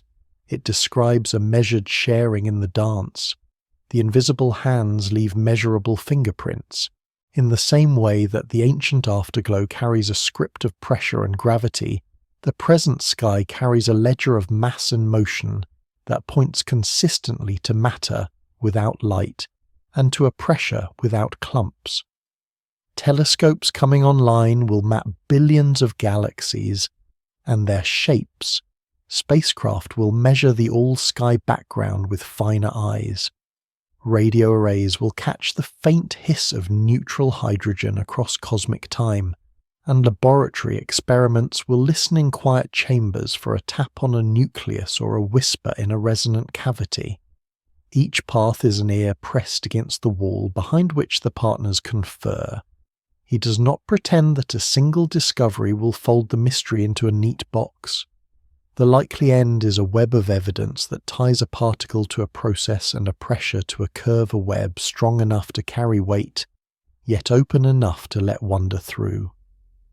Until then, he holds the paradox that the universe is lit by what it is not. Stars and gas and dust and planets are the froth on an ocean of influence that neither glows nor clumps in the usual way. and yet without that ocean there would be no froth to admire. The dark partners, therefore, are not the absence of knowledge, but the invitations that knowledge writes for itself, promising that what we cannot see directly still speaks through lens and ledger in a language that patient minds can learn to read. He wonders about the room the universe lives in, not only how fast it stretches, but whether it closes on itself, whether a traveller moving straight ahead with unerring patience would one day return from behind, or whether the path would never meet itself because space extends without bound. Geometry tells part of the story by measuring curvature, and the afterglow argues for a vast flatness in which triangles add as school teachers, and parallel lines refuse to converge. Topology tells the rest, because even a perfectly flat space can be finite if it wraps around like a hall of mirrors where the true world repeats. In such a space, the sky could hold multiple images of the same distant object, each image shifted and faint, each one a ghost echo born from paths that wind through a multiply connected room. He traces how observers test this idea with patience and pattern. The surface from which the first free light arrives acts like a sphere centered on each observer, a shell from which photons last scattered. If the fundamental domain of space is smaller than that sphere, then the shell intersects itself, and the self-intersection would appear as matched circles on the sky where temperature patterns repeat. This is not a vague omen, it is a crisp prediction. Teams have combed the afterglow maps for such circles, letting algorithms search all orientations and radii. The limits are stern. If space repeats, the repeating cell must be larger than the shell by at least a healthy factor, for otherwise the circles would stand in plain sight. He considers other fingerprints. A finite flat torus would leave preferred directions a slight inequality in the abundance of modes along wrapped dimensions versus free ones. Spaces built from gluing faces of a dodecahedron or from lens-like identifications twist geodesics in ways that could imprint subtle correlations at large angles. Cosmic crystallography, a method that tallies separations among galaxy pairs to find spikes at specific lengths, predicted by a repeating cell, offers a complementary approach that grows stronger as surveys deepen. So far, no clear spike rises above the wash of structure and noise, and yet the honesty of the method is appealing. It asks the cosmos to say whether it uses itself as a template. He lingers on the cold spot, the oversized chill in the southern sky, that refuses to relax entirely into the tails of a simple random draw. Some have proposed that a particular wrapping of space like the Poincaré dodecahedral space, where opposite faces are identified with a twist, could explain both the low power on the larger scales and this peculiar region. The allure lies in unifying oddities through shape, but the particular predictions of matched circles and special correlations have not been seen, and this checks the impulse to declare geometry solved by one elegant polyhedron. He accepts that curiosity without verdict is part of the practice, and he directs attention to the size scales now allowed. The absence of circles means that if the universe is a hall of mirrors, the mirrors are far beyond the last scattering shell, so far that repetition hides outside our horizon. He imagines what ghost images would look like if topology sits just beyond current reach. A distant cluster of galaxies might appear twice at different positions in the sky, and different redshifts the further image bearing the object as it was in deeper time, the nearer one showing it more mature. A clever search could cross-match morphologies, lensing fingerprints and spectral fingerprints to find twins separated by angles and by time in the way a given topology requires. The difficulty is that evolution and dust and chance conspire to make twins rare and uncertain. He does not despair. He notes that deeper and wider catalogues will sharpen the hunt. He turns again to the afterglow's multipoles, those broad spherical modes that describe the larger structures on the sky. Their low power and curious alignments, if not flukes, could hint that modes longer than the diameter of the fundamental cell are suppressed, as if a drum cannot vibrate in wavelengths larger than its body. In that picture, the universe is the drum, and the low notes are absent or muted.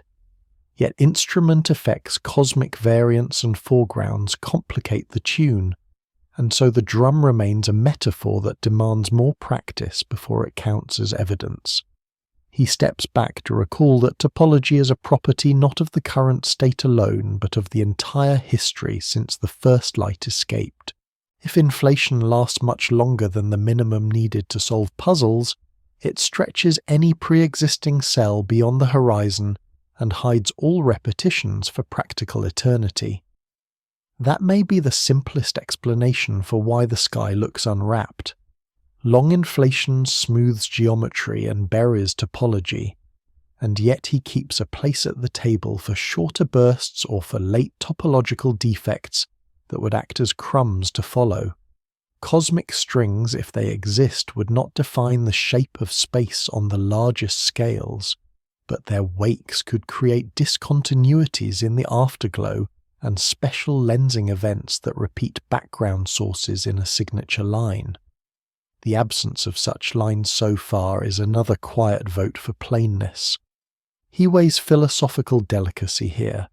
An infinite space offends some intuitions by suggesting a boundless duplication of patterns and histories, while a finite space promises closure, but at the cost of a wrap few can picture.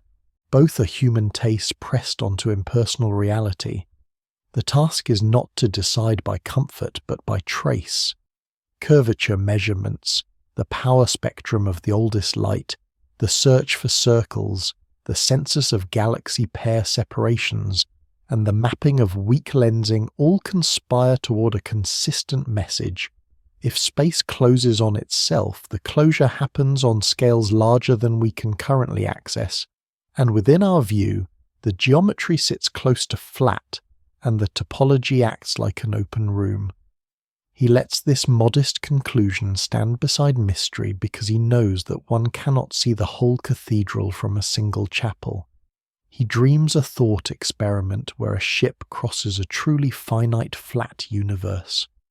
The crew marks stars and returns to find their own marks faintly older, and slightly displace the same ship glimpsed from the side of itself. The universe then would be a story that folds back on itself with mathematical grace. Reality holds its cards closer.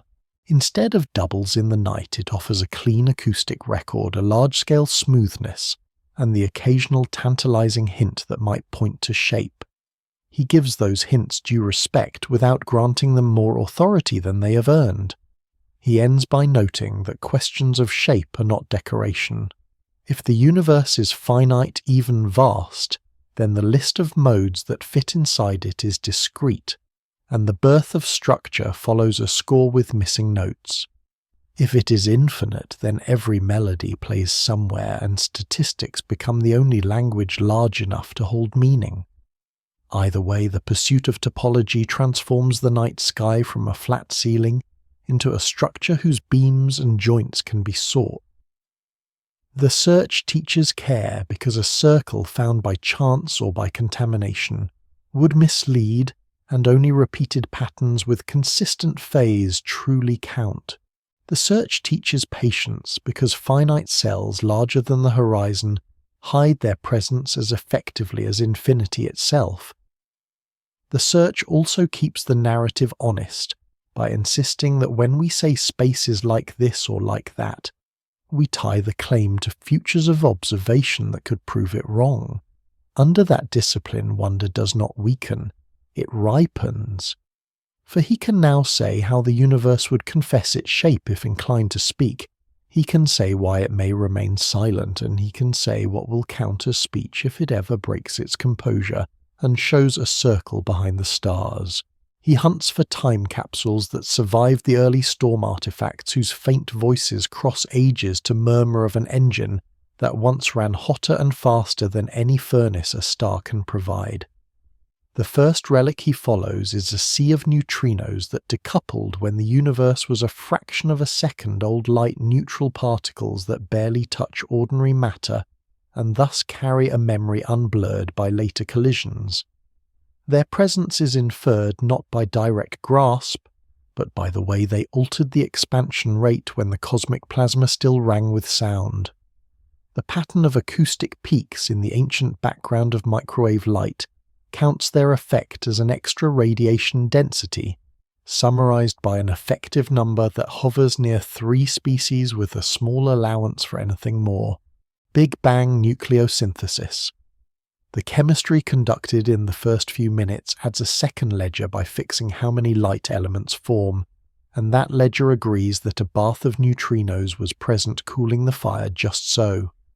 He acknowledges that no instrument has yet caught one of these relic neutrinos from the primordial bath, yet ideas gather courage. A project designs a sheet of tritium so thin and so many layered that a stray relic neutrino could trigger a beta capture without a partner lifting an electron to an energy just above the well-known edge and signalling the ancient visitor. The engineering is delicate and the backgrounds are sly, but the prize would be a direct photograph of a ghost from the first second. Meanwhile, laboratory experiments such as those that weigh the electron neutrino using precise spectra at the end of beta decay, and cosmological fits that track how small-scale structure is suppressed by neutrino-free streaming, are closing on the sum of neutrino masses. When those two paths agree, a triangle closes between laboratory sky and relic sea. He then turns his ear to a deeper bass to ripples in space-time that would have been launched by violent changes in the earliest epochs. Gravitational waves decouple almost at birth, traversing the universe without scattering, so a background of such waves would be a pristine record of whatever shook the fabric. A brief acceleration at the origin could have imprinted a nearly scale-free spectrum at long wavelengths, while phase transitions, when symmetries broke, could have added peaks at frequencies set by bubble walls and turbulence in the hot plasma. Today, different instruments form a choir tuned to disparate notes. Laser interferometers on Earth, such as the Laser Interferometer, Gravitational Wave Observatory, and its partners, Virgo and Kagra, listen at audio like frequencies for mergers of compact objects, and for any stochastic hum that might rise above instrumental noise. A planned mission by the European Space Agency and the National Aeronautics and Space Administration, called the Laser Interferometer Space Antenna, will fly a triangle of spacecraft millions of kilometers apart, opening sensitivities at millihertz where heavy black hole binaries sing and where early phase transitions could have left a loud whisper. At still lower frequencies, an entirely different method uses the regular flashes of millisecond pulses as a galactic timing array searching for correlated drifts that a long wavelength background would induce. Reports of a common spectral process have stirred excitement by pointing to a background likely produced by pairs of supermassive black holes in spiral, and by implication, they prove the method and calibrate a path that might one day subtract astrophysical noise and reveal a fainter cosmological flaw. If that flaw is found, the energy scale of the earliest engine will cease to be metaphor and become a measured number. He acknowledges that the same relic channel could carry news of other actors. Cosmic strings, if formed in symmetry breaking, would kink and cusp and emit bursts that together form a background with a distinct spectral slope. A first-order transition in which bubbles of a new phase nucleate expand and collide would compose a spectrum with a peak whose position tells the temperature of the change and whose shape tells how turbulent the plasma became. These are not fantasies without consequence. They are catalogues of features to be matched to curves that data will soon sharpen. He moves from waves to stones to the idea that black holes themselves could be fossils of the earliest times. Primordial black holes would not need dead stars for birth. They could arise when rare overdense regions in the first fractions of a second collapse under self-gravity, or when phase transitions concentrate energy, or when topological defects seed wells. Their masses could range from lighter than asteroids to thousands of suns depending on when they formed. If they exist, they could act as part or all of the unseen dark matter, and they would reveal themselves by lensing stars in the Magellanic Clouds, by flickering quasar light with brief symmetric brightening, by heating the interstellar medium through rare accretion, or by merging today in ways that ground-based interferometers can hear. Surveys have swept large ranges of mass with strong exclusions. Micro-lensing campaigns such as the optical gravitational lensing experiment and deep imaging with the Subaru telescope have ruled out large dark matter fractions in certain mass windows. The ancient background of microwave light constrains too many compact objects that would distort the smoothness through accretion. Yet pockets of parameter space remain, especially at masses where constraints are hardest to set, and a few black hole mergers with unexpectedly high masses keep curiosity alert, though stellar evolution in low metallicity environments offers mundane routes for those too. He sees how these relics connect like threads in a single cloth. The neutrino sea testifies to a hot, dense origin, and to the timing of when conditions allowed light elements to freeze. The gravitational wave background, if mapped across decades of frequency, would tell of the pressures and collisions that governed the first instance, distinguishing a smooth acceleration from an eventful passage with steps. Primordial black holes, if found, would anchor a story of fluctuations that were more than simple noise at specific scales, or of physics beyond the standard script that pushed regions to collapse. Each relic is a different way of doing archaeology with the universe, as the site each one a shard dug from a layer that no telescope can see directly. He pauses to respect what has already been learned from less exotic relics. The percentages of deuterium and helium-3 and helium-4 born in the first minutes fix the baryon density and the expansion rate, then creating a cross-check with the later afterglow. The long-standing lithium discrepancy where observed old stars hold less lithium-7 than simple models predict reminds him that even well-anchored relics can carry puzzles that point to stellar depletion, nuclear cross-sections or new particles. He recalls that photons themselves are relics, the all-sky microwave afterglow being the most famous, and that their polarization patterns and lensing distortions now carry measures of intervening mass and of reionization, turning the background into a layered archive rather than a single snapshot. He ends this hunt by drawing the discipline tight. Relics can seduce with romance because they promise a direct bridge to the beginning, but they are earned through subtraction and patience. To catch a cosmic neutrino, one must silence 1,000 false electrons. To hear a cosmological gravitational flaw, one must model countless black hole pairs and their environments, and learn to fold their chorus away. To claim a primordial black hole, one must exclude more ordinary births and show a distribution that matches an early time mechanism. The promise is worth the care. For if even one of these relics speaks clearly, the first engine becomes less a story told by equations and more a history told by survivors.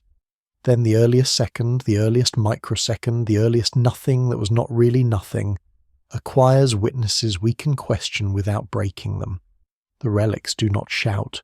They murmur as old things do, and their murmurs line up into a melody that when played against the maps and ledgers already in hand will either harmonize with the breath of early acceleration and the tilt of quantum tremors, or suggest a new instrument we have not yet named.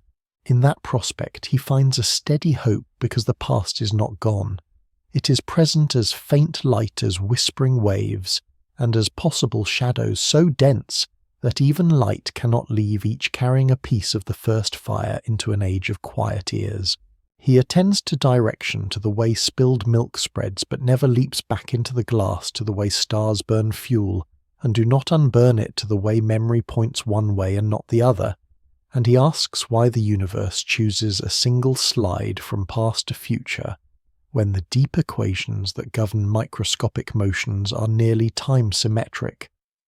The answer most textbooks offer is entropy, a measure of how widely the pieces of a system can arrange themselves while still fitting the same macroscopic description. Entropy tends to grow because there are many more ways to be disordered than ordered, and random jostling makes the migration toward disorder overwhelmingly likely. Yet this answer hides a deeper riddle. Because for entropy to grow today, it must have been low yesterday and lower still the day before. Trace the chain back to the first light and the inference is stark. The early universe began in a remarkably special state, one in which matter and radiation were hot, dense and very nearly uniform, yet gravity had not seized its chance to produce the clumped structures that count as gravitational disorder. Ordinary gases increase entropy by spreading. Gravity increases entropy by gathering, because a condensed mass can radiate away information and grow a black hole whose entropy proportional to area dwarfs ordinary counts. The early smoothness, therefore, is not high entropy under gravity. It is a poised, low-entropy state, waiting for gravity to begin its long work of amplifying small ripples into stars and galaxies, and then into black holes that dominate the cosmic ledger of disorder. He lets that picture settle, and then turns the question again. Why was the early universe so smooth when it could have been messy? One suggestion is that a brief early acceleration smoothed curvature and flattened gradients, leaving a state with low gravitational entropy, even though the thermal entropy in radiation was enormous. This does not end the inquiry, because the start of the smoothing itself demands conditions that are not generic. Another suggestion invokes a rule about initial geometry, a hypothesis that the curvature that measures tidal distortions began tiny a constraint on the initial state that one can phrase as the early cosmos favouring quiescent curvature. These ideas do not feel like explanations in the definitive sense. They are disciplined ways to mark what needs to be true and to ask what physics could enforce it. He studies how arrows arise from coarse graining, the act of ignoring exact microscopic detail and keeping only macroscopic variables such as temperature and pressure. Coarse graining is not arbitrary. It reflects the way we can and cannot control systems. When many weak interactions between subsystems scramble phases and spread information widely, the variables we keep evolve toward typicality, and typicality means higher entropy. The arrow is statistical, not absolute. In principle, one could prepare a fantastically special microstate that would move toward lower entropy for a while. But in a universe already old and large, the probability of such a conspiracy is negligible. He invokes radiation as a messenger of the arrow, because light that streams from stars and hot gas carries information outward, making the future different from the past in a way that no reversal can easily undo. The environment thus keeps records. Surfaces scar with light and heat that left. And this record-keeping is another face of entropy production. He then weighs the notion that our observed arrow could be a local condition within a larger whole, where pockets cycle through growth and decay, while the global rule refuses a preferred direction. Such pictures promise comfort by avoiding a single exceptional beginning, but they stumble over the statistics of fluctuations. If complex observers could arise more easily from rare local departures in an old high-entropy sea, then from the long, slow history of galaxies and stars, then we would expect to find ourselves amid chaos with inexplicable memories which we do not. The observed arrow, long and coherent, argues for a genuine low-entropy past rather than a local fluke. He considers black holes as the most eloquent clocks of the arrow. Their formation increases entropy enormously, and their slow evaporation through quantum processes, if complete, spreads information in ways that test the relation between gravity, quantum mechanics, and thermodynamics. The fact that the combined description must preserve information, while entropy still grows, teaches a subtle lesson. Growth of entropy does not mean loss of information in a fundamental sense. It means inaccessibility of information to macroscopic probes. The arrow is then the drift of accessible descriptions toward ignorance, not a destruction of the underlying data. He notes how chemistry and biology borrow the arrow rather than invent it. Living systems maintain local order by exporting entropy to their surroundings, a feat made possible by the flux of low-entropy sunlight arriving from the past and high-entropy infrared radiation leaving toward the future. Planets with open skies serve as diodes for the arrow, rectifying the flow of energy in a way that supports complexity. None of this reverses the fundamental mystery. It depends on it because the sun shines only because nuclear fuel sits far from equilibrium in a universe that began smooth enough for gravity to build a star and rich enough in light elements to sustain fusion. He lets the arrow bend toward measurement and memory. In quantum theory, measurement is not mystical collapse, but a process in which a system becomes correlated with many degrees of freedom in the environment, a spread of information that is effectively irreversible. Decoherence gives the arrow a physical stage as correlations multiply. Interference between alternative histories fades from local view. The direction in which decoherence proceeds is the same direction in which radiation flees, and in which black holes grow, and in which milk spreads, because all are manifestations of the same global boundary condition. He reflects on time reversal experiments in laboratories, where small systems of spins or cold atoms can be driven backward for a heartbeat, restoring a past order by carefully engineered pulses. These feats do not embarrass the arrow, they explain it. With Herculean control, one can reverse entropy locally, but only by paying a larger entropy price in the control apparatus and its power source, and only for systems so small that fluctuations can be shepherded. Scale up and control dissolves into noise.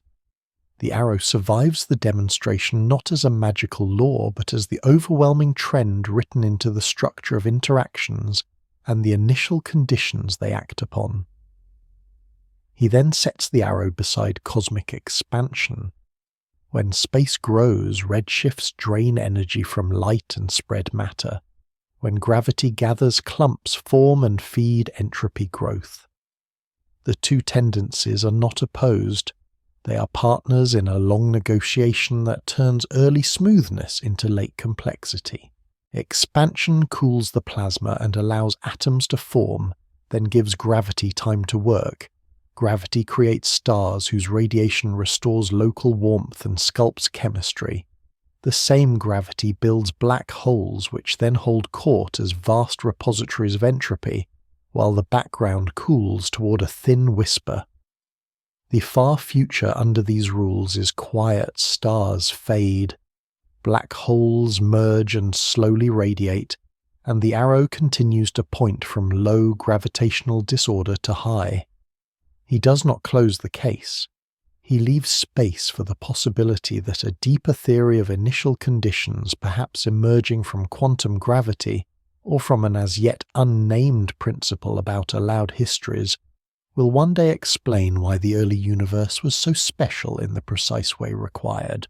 He entertains the thought that the laws we know might themselves be emergent from a timeless structure, where the arrow appears only in certain sectors, the way temperature and pressure appear only when many molecules collaborate. He asks whether time could be secondary, while becoming real once a particular pattern is chosen, and whether the arrow then would be the index of that choice. He is careful not to trade one mystery for another. He keeps returning to the modest fact that within our horizon the past is low entropy, the present is higher, and the future will likely be higher still, and that every archival trace from the polarization of ancient light to the rings in a tree ratifies that flow. The arrow of time, far from diminishing wonder, enlarges it, because it turns the existence of every structure into an echo of a special beginning. It tells him that when he watches a comet shed dust, when he sees a spiral arm shear and splay, when he hears of a neutron star cooling, he is watching the universe read a script written in a young hand that trembled with unlikely order. The tremble is the question that remains. He surveys a landscape where the weather is not rain or wind, but the pattern of laws themselves, where neighbouring regions could carry slightly different constants and histories, and where the task becomes reading our small patch not as the whole but as one climate among many. The idea of a multiverse does not arrive as fantasy. It grows from sober places where theories are generous with possibilities. Eternal inflation is one such place. If the early accelerated expansion is driven by a field whose quantum fluctuations can at times push it uphill as fast as it rolls downhill, then some regions exit into a hot and familiar cosmos, while others continue to inflate, spawning still more regions where exit happens again at different moments. The result is a mosaic of bubble domains separated by inflating space, each domain cooling into a cosmos with characteristics set by how the field came to rest. String-inspired frameworks offer another path filling a high-dimensional landscape, with many low-energy valleys where geometry and field values differ. A theory like that does not deliver a single vacuum but a catalogue, and the question becomes why we inhabit this valley rather than another. He does not rush to embrace the catalogue as truth. He asks how a plurality of worlds, if they exist, could ever touch observation. One class of signatures arises from collisions. If two expanding bubble domains brushed past each other in our past light cone, the contact could leave a bruise on the oldest light, a circular imprint with specific temperature and polarization structure. Teams have searched for such disks in the afterglow, scanning for concentric patterns with sharp edges.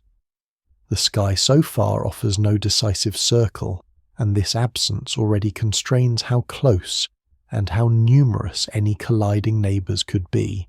Another class of signatures arises from gentle gradients left by a larger structure beyond our horizon, where a long wavelength mode from earlier dynamics biases the temperature field in a preferred direction.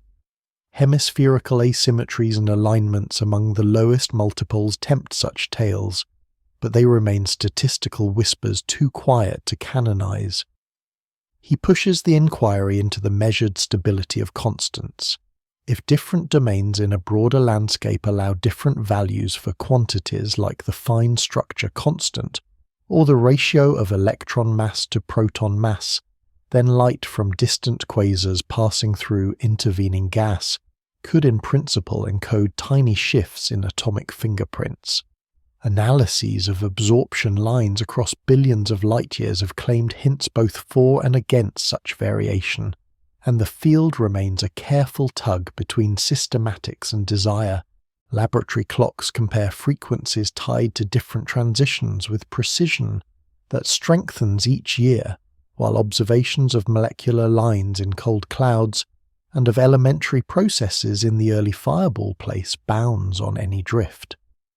The most conservative reading is that within our horizon the constants hold steady to a stern degree, which either means that variation is absent or that our domain sits in a plateau where gradients are too light to see.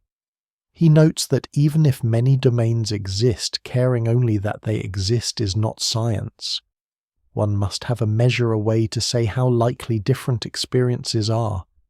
Eternal inflation complicates this by making all allowed outcomes occur infinitely many times in a vast unbounded inflating background, so that naive ratios of counts become indeterminate.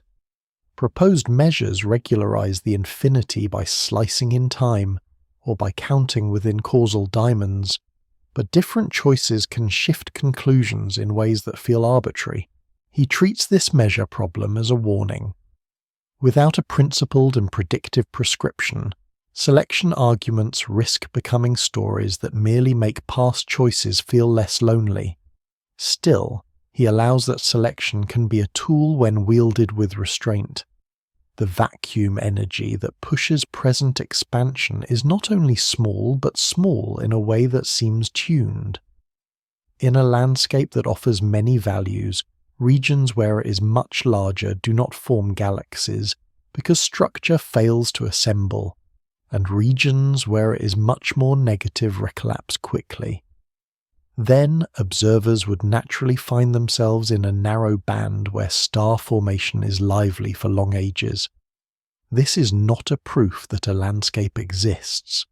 It is a way to understand why a parameter that otherwise baffles naturalness might hover near just enough to permit long stories. He weighs discomfort and usefulness together as a craftsman holds a tool with care. He extends the weather image beyond constants to the field content itself. In a string-inspired landscape, compact dimensions shape which particles and forces appear. Different wrappings and fluxes produce different spectra, and the same broad theory thus becomes a generator of particular low-energy worlds. If so, clues might appear not as direct signatures of other domains, but as patterns in particle physics that suggest the presence of a vast choice space, such as hierarchies that look environmental rather than protected by symmetry. He thinks of the small positive vacuum energy again, and of the mass scale of the Higgs field, and he acknowledges that some thinkers find anthropic reasoning a retreat, while others find it a frame for fields that offer too many vacua to anchor anyone by a unique symmetry. He keeps the focus on testing because without it the weather is mere imagination. He asks again what a collision would look like, and whether polarization patterns could help separate it from foregrounds. He asks whether the distribution of cold and hot spots might hide a correlation function that only a collision can write. He asks whether a network of domain walls between regions could survive in a way that would produce specific lensing or a background of gravitational waves. He asks whether an early dark energy episode that eases certain tensions between early and late inferences could be a signature of a field that hopped between neighboring valleys, and whether the timing and duration of such an episode could be constrained by the carefully measured heights of acoustic peaks and by the growth rate of structure. He turns philosophical edges into practical searches. If neighbouring domains are forever out of reach, does the idea help within reach?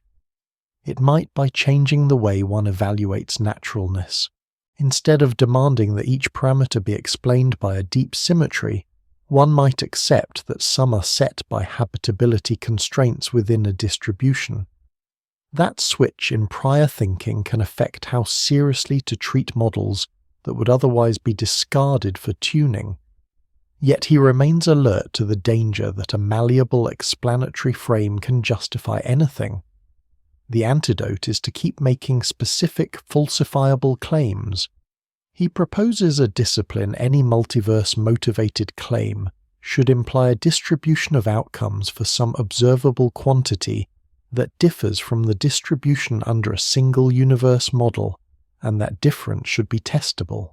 Under that discipline, many loose stories lose their luster, while a few remain crisp enough to deserve attention, such as the rate of bubble collisions that would leave a specific disk spectrum, or the statistical properties of low multipole alignments under certain pre-inflationary modes, or the pattern of small-scale features in the power spectrum of density fluctuations, if the driver field briefly skated across a sharp turn.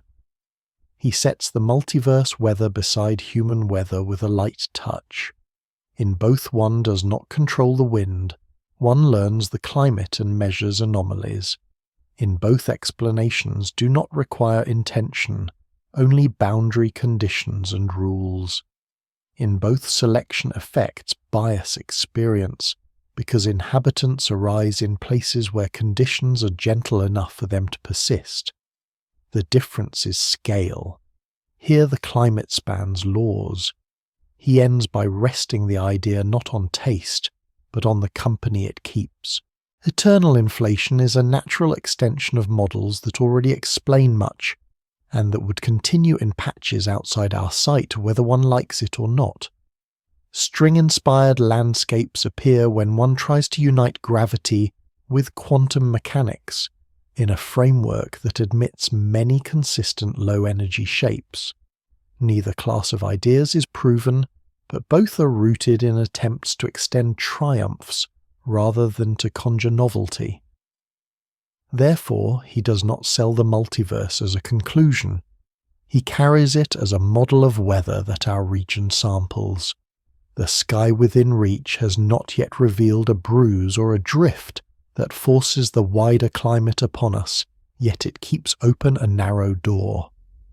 He stands at that door with calibrated eyes, asking the afterglow for circles, asking lensing maps for walls, asking pulsar timing arrays for a broken spectrum, and asking atomic clocks whether constants truly do not wander. If the answer to all is no, then the weather beyond remains an elegant conjecture that taught caution and sharpened taste for testable ideas. If even one answer is yes, then our local season gains context amid a continent of climates, and the first question, what sparked the whole, becomes not smaller but layered for a spark inside a landscape, tells a richer tale than a spark in isolation. He turns the page to stories that do not begin once, but begin again, where contraction precedes expansion, and where the present horizon is not a wall, but a seam between chapters. In cyclic and ekpyrotic pictures, the Big Bang is not a unique creation event, but a transition, a bounce in which a previously contracting state hands the baton to a new expansion. The appeal lies partly in economy. If gravity and fields can arrange a smooth approach to a minimum size and then reverse, one may explain the large-scale uniformity and flatness without a long early acceleration. The appeal also lies in memory. What if faint imprints from a previous cycle linger in patterns we read today? He first sets the stage for a smooth contraction, because ordinary contraction would amplify inhomogeneities and spawn black holes a route to chaos rather than to a clean handoff. The ekpyrotic idea proposes a stiff energy component, a field with pressure greater than energy density, whose dominance during contraction damps curvature and wrinkles. Under that dominance, small anisotropies fade and space approaches a homogeneous, nearly flat slice as the crunch nears. In some versions inspired by higher dimensional brain constructions, our visible universe is a three-dimensional surface embedded in a larger space, and the Big Bang corresponds to a collision between brains, whose approach redshifts away trouble, and whose rebound seeds matter and radiation.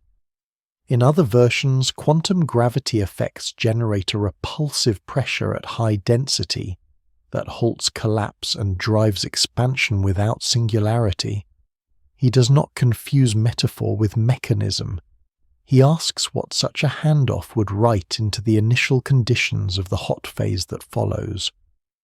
One prediction concerns the spectrum of primordial fluctuations. In simple inflation, the fluctuations that seed structure are nearly scale invariant with a slight red tilt, and they are adiabatic, meaning every component fluctuates in step. In ekpyrotic contraction, the field that flattens space produces a strongly blue spectrum on its own, not useful for galaxies. To recover a near-scale invariant spectrum, one invokes an additional light field that acquires entropy perturbations during contraction, which are later converted into adiabatic ones at or near the bounce. That conversion can generate specific patterns of non-Gaussianity departures from pure bell curve statistics with shapes that differ from those most natural in inflation. Thus, the sky becomes an adjudicator. Measurements so far place tight bounds on several non-Gaussian shapes, disfavoring large signals, yet some signatures allowed by ekpyrotic conversion are small and delicate, and the door remains open for models that keep their imprint under those limits. Another prediction concerns primordial gravitational waves. The stiff contraction that cleans the approach tends to suppress long wavelength tensor modes, yielding a spectrum that falls toward the large scales, a blue tilt rather than the red or near flat tilt common in many inflationary scenarios. In practice, this means that the curl pattern in the polarization of the ancient microwave afterglow should be extremely faint, far below the reach of present detectors. A null result at ever-improving sensitivity strengthens the ekpyrotic case indirectly, while a definitive detection at a level favored by simple inflation would challenge bounces that suppress tensors. He tracks the bounce itself, the singular moment reimagined as a passage. Classical equations of general relativity would drive densities to infinity and crush time, but quantum corrections can change the script. Loop-inspired constructions give geometry a discreteness that resists infinite compression, introducing an effective repulsion when volumes approach a minimal quantum unit. In some brain collision pictures, the extra dimension that separates brains grants a way to regularize the encounter. Whatever the microphysics, the bounce must transmit the accumulated fluctuations across the handoff without tearing them or erasing them beyond repair. That transmission is the heart of testability, because it determines how entropy perturbations convert how curvature modes behave, and whether phases imprint subtle oscillatory features in the power spectrum. He places these promises beside anomalies that tempt interpretation. A hemispherical power asymmetry in the microwave background could arise from a long wavelength mode laid down before the hot phase began, a relic of pre-bounce structure. A slight lack of power at the largest angular scales could reflect a finite prehistory with a cutoff in accessible modes. A cold spot could be the scar of a localized feature in the contracting phase, mapped through the bounce into the present. He checks each temptation against discipline. None of these hints is strong enough to compel a cyclic reading, and ordinary late-time structures and selection among skies can account for much. The correct stance is neither to dismiss nor to embrace, but to extract predictions that go beyond a handwave toward coincidence. He also watches for signatures in the distribution of galaxies. If the primordial power spectrum bears fine ripples from a bounce or from the conversion of fields, those ripples could appear as small oscillations in the clustering of matter across scales. Future surveys that map billions of galaxies and measure their positions and redshifts with patient accuracy will be able to test for such gentle undulations beyond the dominant acoustic feature. He asks after entropy and memory in a deeper sense. In a naive cyclic picture, entropy would grow each cycle, risking a heat death that drowns structure and stretches intervals between bounces into irrelevance. Modern cyclic scenarios answer with either mechanisms that dilute entropy between cycles by pouring it into an ever-expanding extra-dimensional volume, or with claims that the effective arrow of time resets with each bounce. Because the degrees of freedom that count in one phase do not simply add to those in the next. He does not declare either move proven. He notes that the management of entropy is the central engineering challenge of any cyclic universe, and that precision cosmology may offer indirect checks by constraining the energy budget available near the bounce and the uniformity achievable after dilution. He sets these pictures beside the quiet success of the early acceleration idea to keep comparisons fair.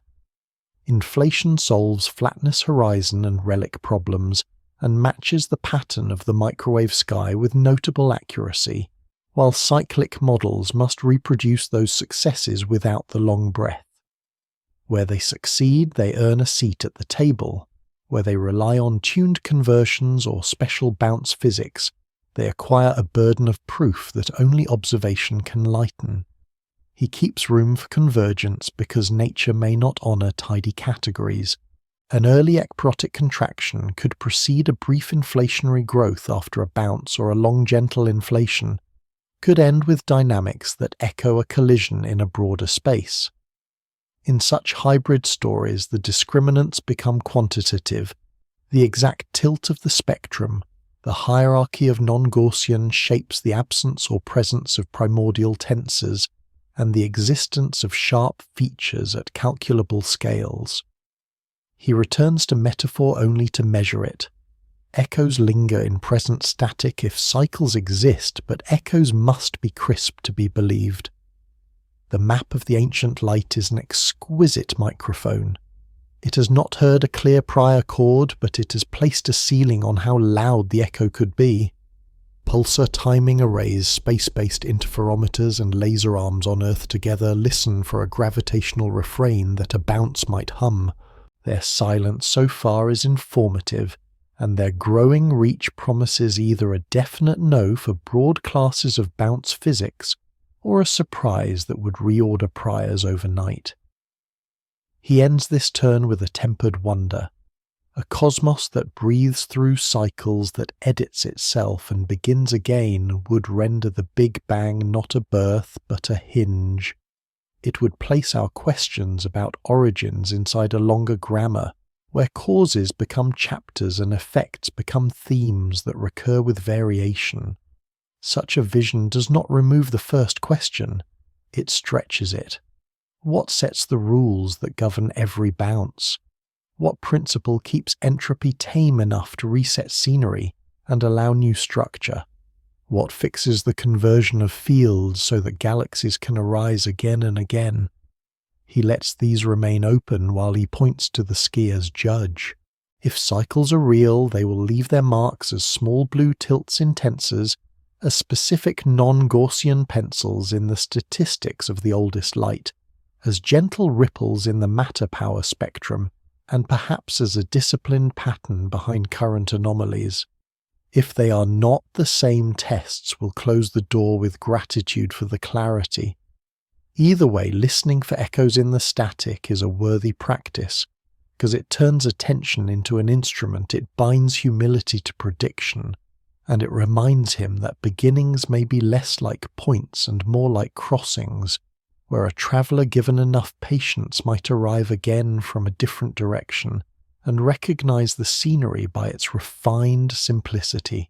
He stands at the rim of an invisible sea where gravity folds light back upon itself, where time slows and surfaces become horizons, and he asks a question that feels both audacious and ordinary. Once stated, what if the interior of a black hole is not an end but a beginning? A place where a new expansion lights without showing its flame to the parent world. Black holes are the most extreme sculptures that gravity carves regions where escape becomes impossible once the boundary called the event horizon is crossed. Classical general relativity allows a singular center, where curvature rises without limit, a point where the script of physics loses grammar. Quantum gravity is expected to amend that punctuation, replacing a destructive finale with a finite core or with a bridge that connects to another domain. The proposal that such a bridge could swell into its own cosmos has lived at the edge of reputable thought for decades, returning in new dress as understanding deepens. He treats it not as declaration but as a question sharpened by several hints. The first hint is kinematic. Inside a black hole, the roles of space and time exchange in a precise way. Motion toward the center is as compulsory as moving forward in time outside. If a repulsive pressure rises when densities approach the quantum gravity regime, as some loop-inspired descriptions suggest, then the inexorable fall could halt and rebound not back into the parent space, but into an expanding interior that to its inhabitants looks like a big bang. The event horizon then behaves like a one-way membrane, sealing the child universe from direct communication with the parent, while allowing the parent to feel only the outward mass and spin. The second hint is informational. Black holes are not perfectly black. Quantum fields near the horizon endow them with a temperature and a slow evaporation, and the need to reconcile that evaporation with the preservation of information forces a refined view of how horizons store and release data. If information is not lost, it must be scrambled and returned in a way that keeps unitarity intact, or else it must be transferred to new degrees of freedom behind a scene we cannot access. A cosmological offspring offers one graceful accounting. The data that falls in could help specify the initial conditions of the new region, while subtle holographic bookkeeping seen from outside preserves consistency. This is not proof. It is a suggestion that the puzzles of evaporation and of beginnings may be two faces of one ledger. The third hint is evolutionary. If black holes sometimes pinch off daughter universes whose effective physical parameters depend slightly on the configuration of the parent hole, then regions whose laws encourage prolific black hole formation would have many descendants, while regions with sterile laws would not.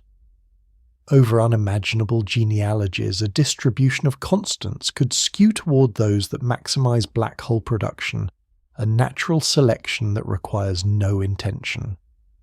In this reading, our cosmos rich in heavy stars that die into black holes may be typical among survivors, not typical among all possible laws.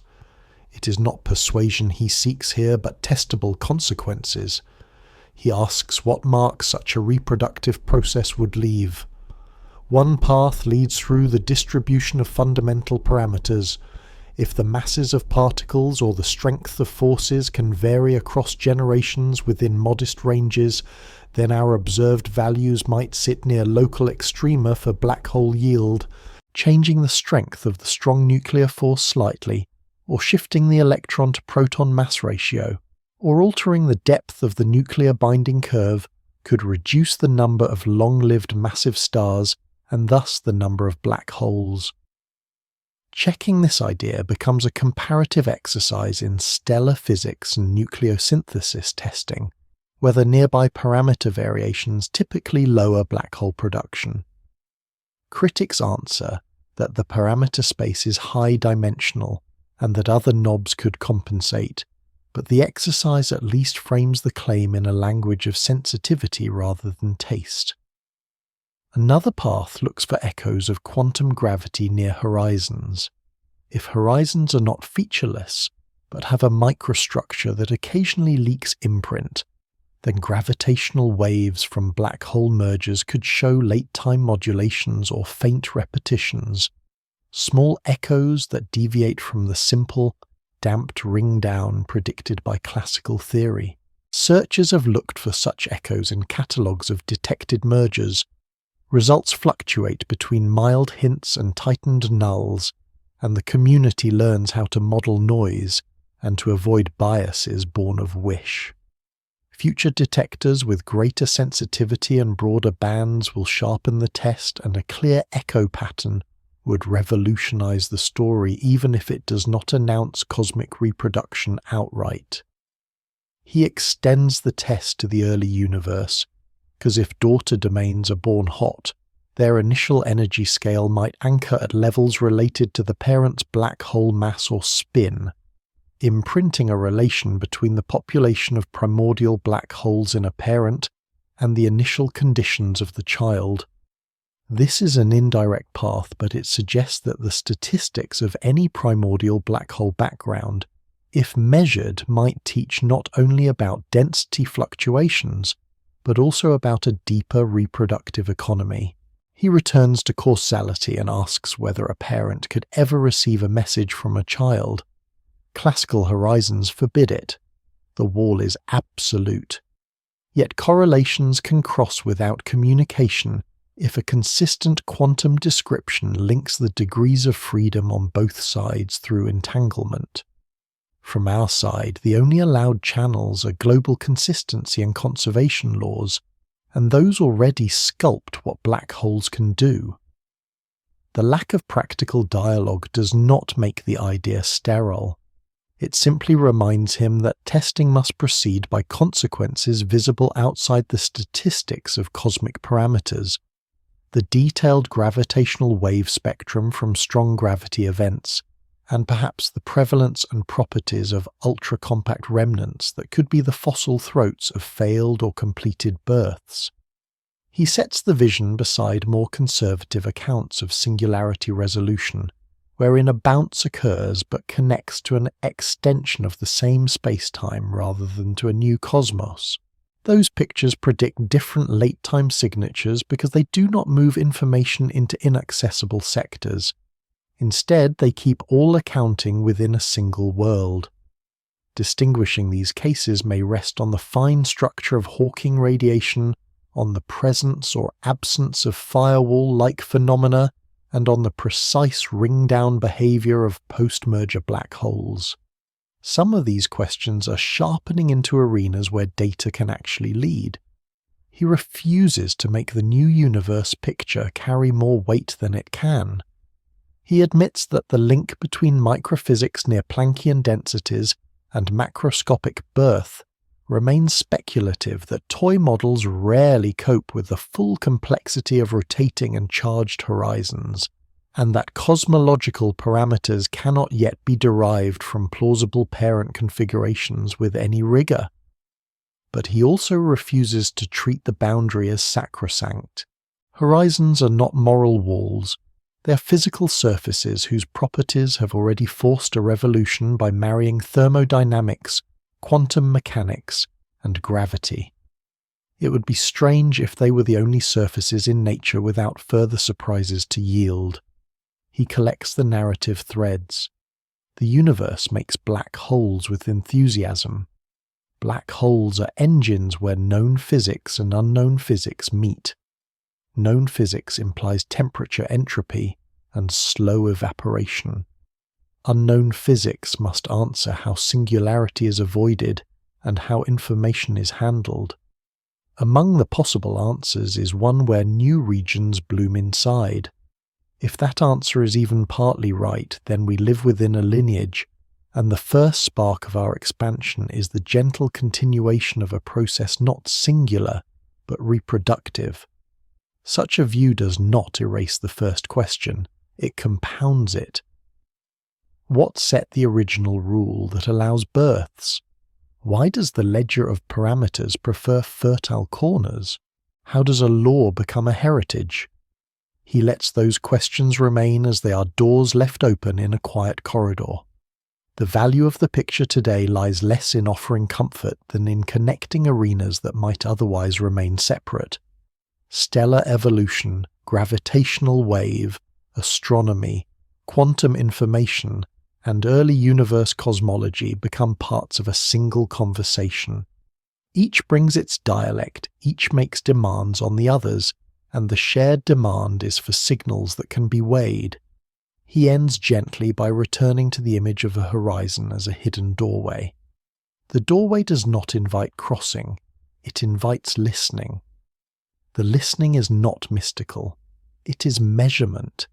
It is the long patience of timing pulses the black sheen of a dish staring at a faint whisper, the silence of a cryostat holding sensors near absolute zero, the laser arms measuring space with a steadiness that feels like prayer but is only discipline. Through such listening beginnings, inside endings may someday change tense from perhaps to so.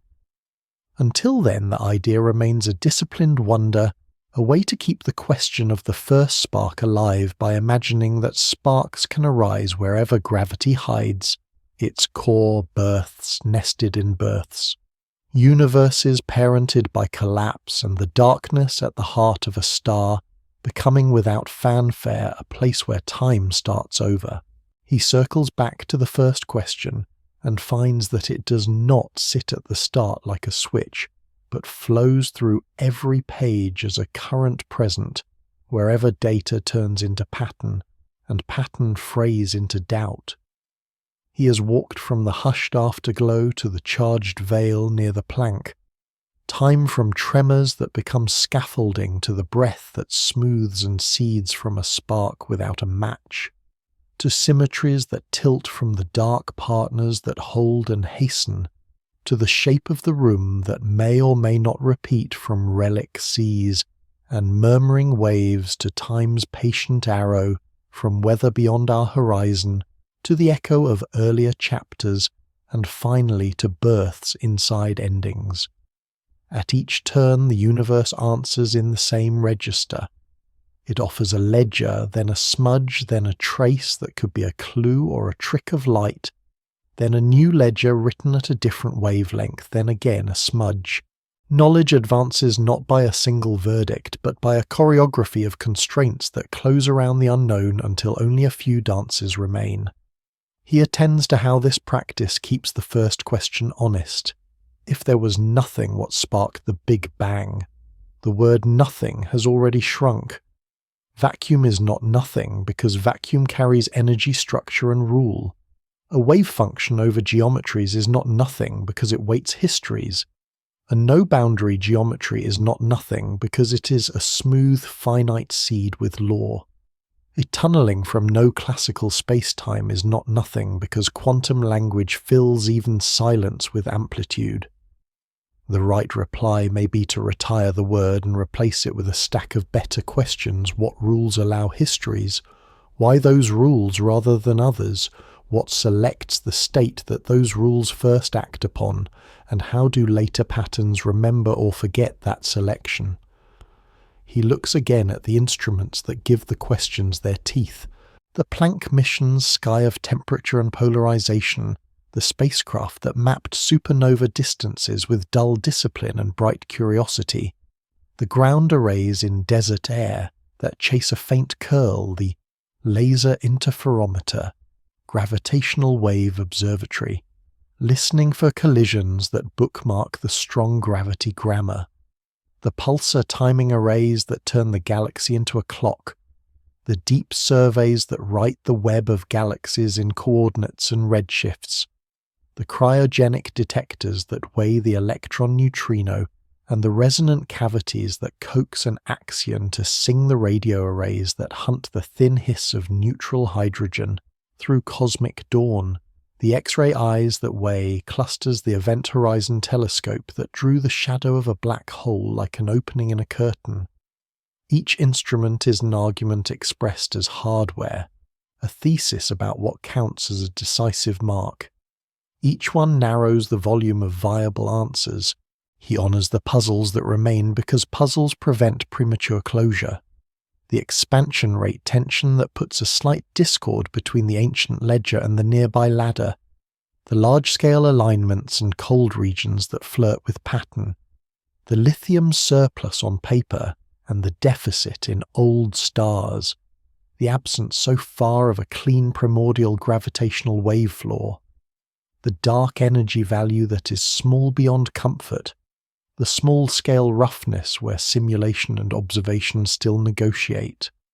None of these is a fatal wound to the broad story, yet each could be the string that when pulled reveals a deeper loom.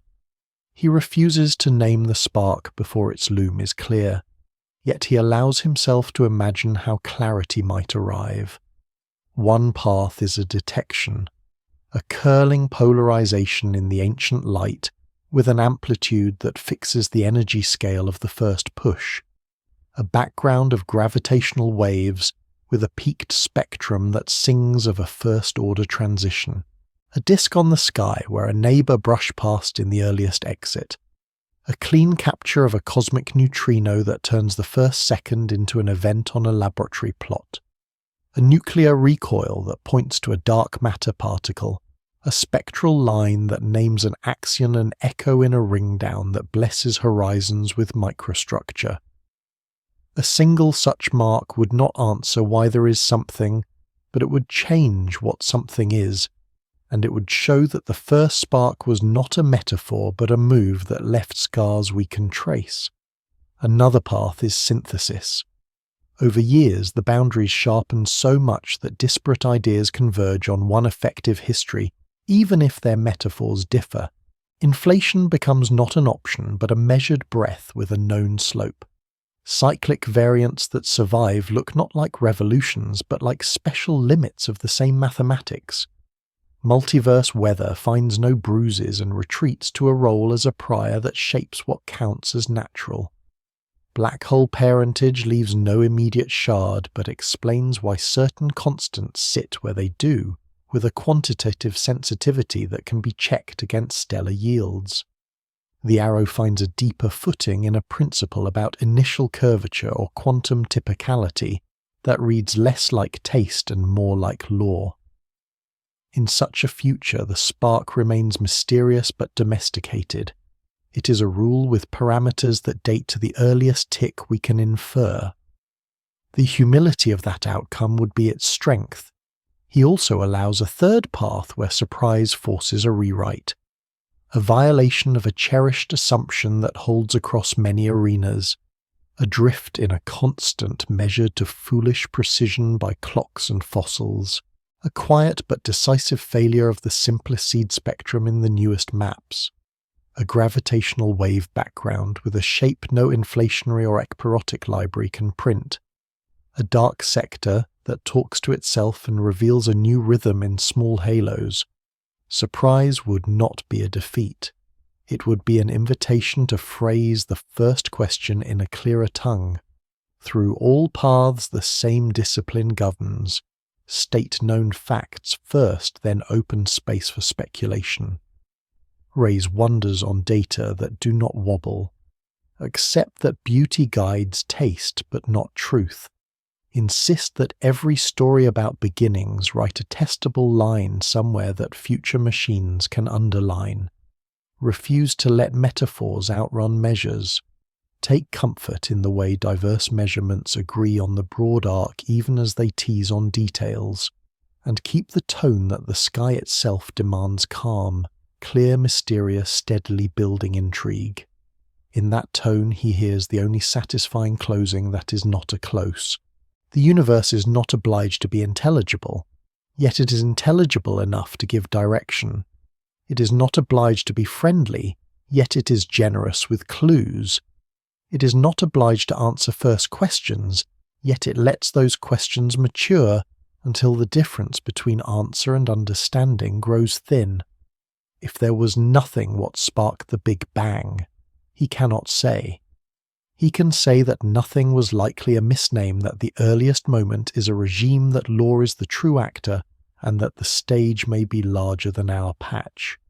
He can say that pressure once pushed, that tremors once froze that light, once left a map, that darkness once scaffolded that time, once pointed that anomalies once winked, and will either straighten or deepen, and that the right way to honour the question is to keep listening for the smallest marks. He leaves the first question where it belongs, not at the beginning of a story that concludes, but at the centre of a story that knows how to continue a quiet star, around which every patient measurement orbits, warming the mind without burning the mystery away.